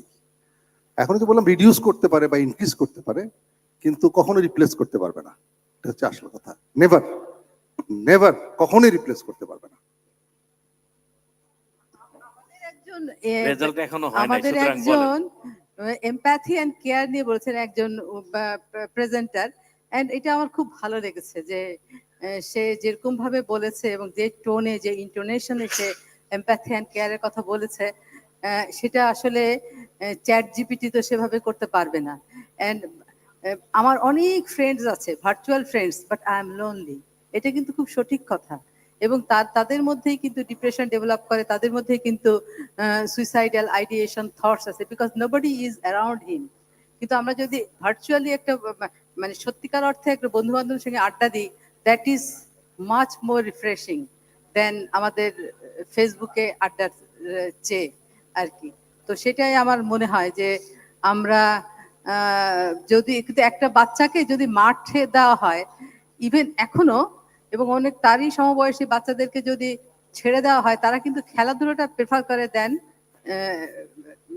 মোবাইল আর এই গেমস। এটাও কিন্তু খুব সত্যি কথা। সেজন্য আমার মনে হয় যে আমাদের এখানে তো খেলাধুলার জায়গা নাই, কিন্তু ওয়েস্টার্ন ওয়ার্ল্ডে দেখা যায় যে স্কুলে কমপক্ষে 2 ঘন্টা, সকালে 1 ঘন্টা, বিকালে 1 ঘন্টা তাদের আউটডোর থাকবে। আদারওয়াইজ যদি বৃষ্টি না হয়, বরফ হলেও অসুবিধা নেই, স্নো এর মধ্যেও তারা বাইরে খেলতে, নাহলে সেই স্কুল রেজিস্ট্রেশনই পাবে না। আর আমাদের তো একটা ঘরের মধ্যে স্কুল, ইউনিভার্সিটি পর্যন্ত ঘরের মধ্যে, সো আমাদের এখানে অসুবিধা হয়। ম্যাডাম, আমি তো আস্তে আস্তে এদিকে ঝুঁকে যাচ্ছি। রেজাল্ট এত দেরি, এর কাছে ছাড়লে কিন্তু এতক্ষণে হয়ে যেত।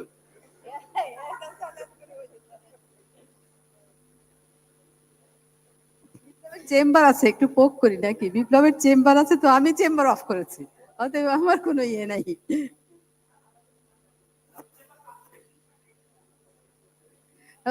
তাই না? না, আমি চেম্বার নিয়ে চিন্তিত, আমি ঠান্ডা নিয়ে চিন্তিত, আমার হাত পা জমে যেতেছে ভাই। গ্লাভস দাও, গ্লাভস দাও। চ্যাট জিপিটি সেটা দিতে পারবে তো নাকি? না না, কাউন্টটা তো তাড়াতাড়ি করতে পারবে।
আমাদের আজকের ইয়ে ছিল AI will reduce the scope of psychiatrist. এখানে আমাদের যেই টিম জিতেছে সেই টিম হচ্ছে for the motion Rupsa.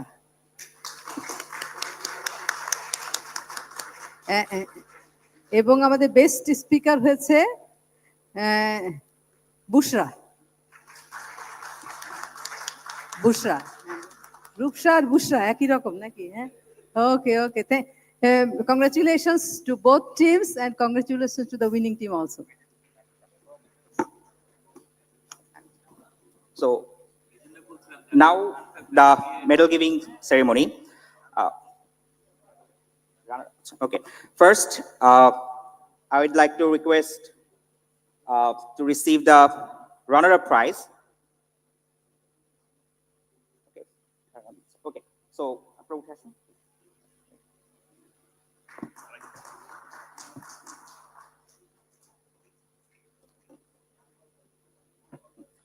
Okay, so now কে নিচ্ছে এখন?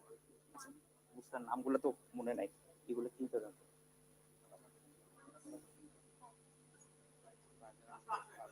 নিয়ে না, অসুবিধা নেই, নিয়ে পারছে না নামের। আচ্ছা, ভাই নিচ্ছে না। ওকে, এখন আমাদের পুরস্কার নিচ্ছেন রানার আপ টিমের ডক্টর নুপুর। ডক্টর সরি দুঃখিত, হ্যাঁ নিন নামটা ঠিক আছে। ওকে, দেন এরপর পুরস্কার নিতে আসবে doctor Mehedi from runner up.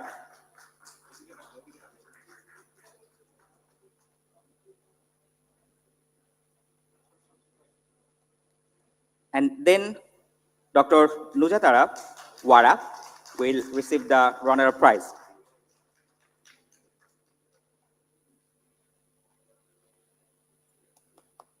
Let's have a round of applause for them.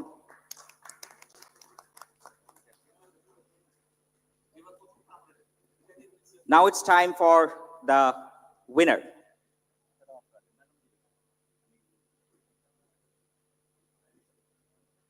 Dr. Mitul.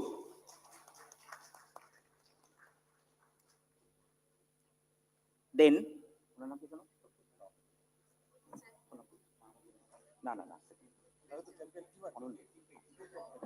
Dr. Anonna.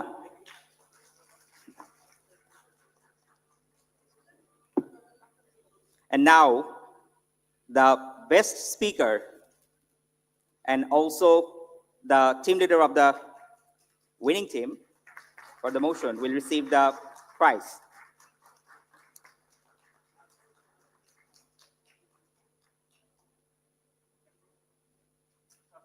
Now we request all to take a group photo with our respected audience, judges.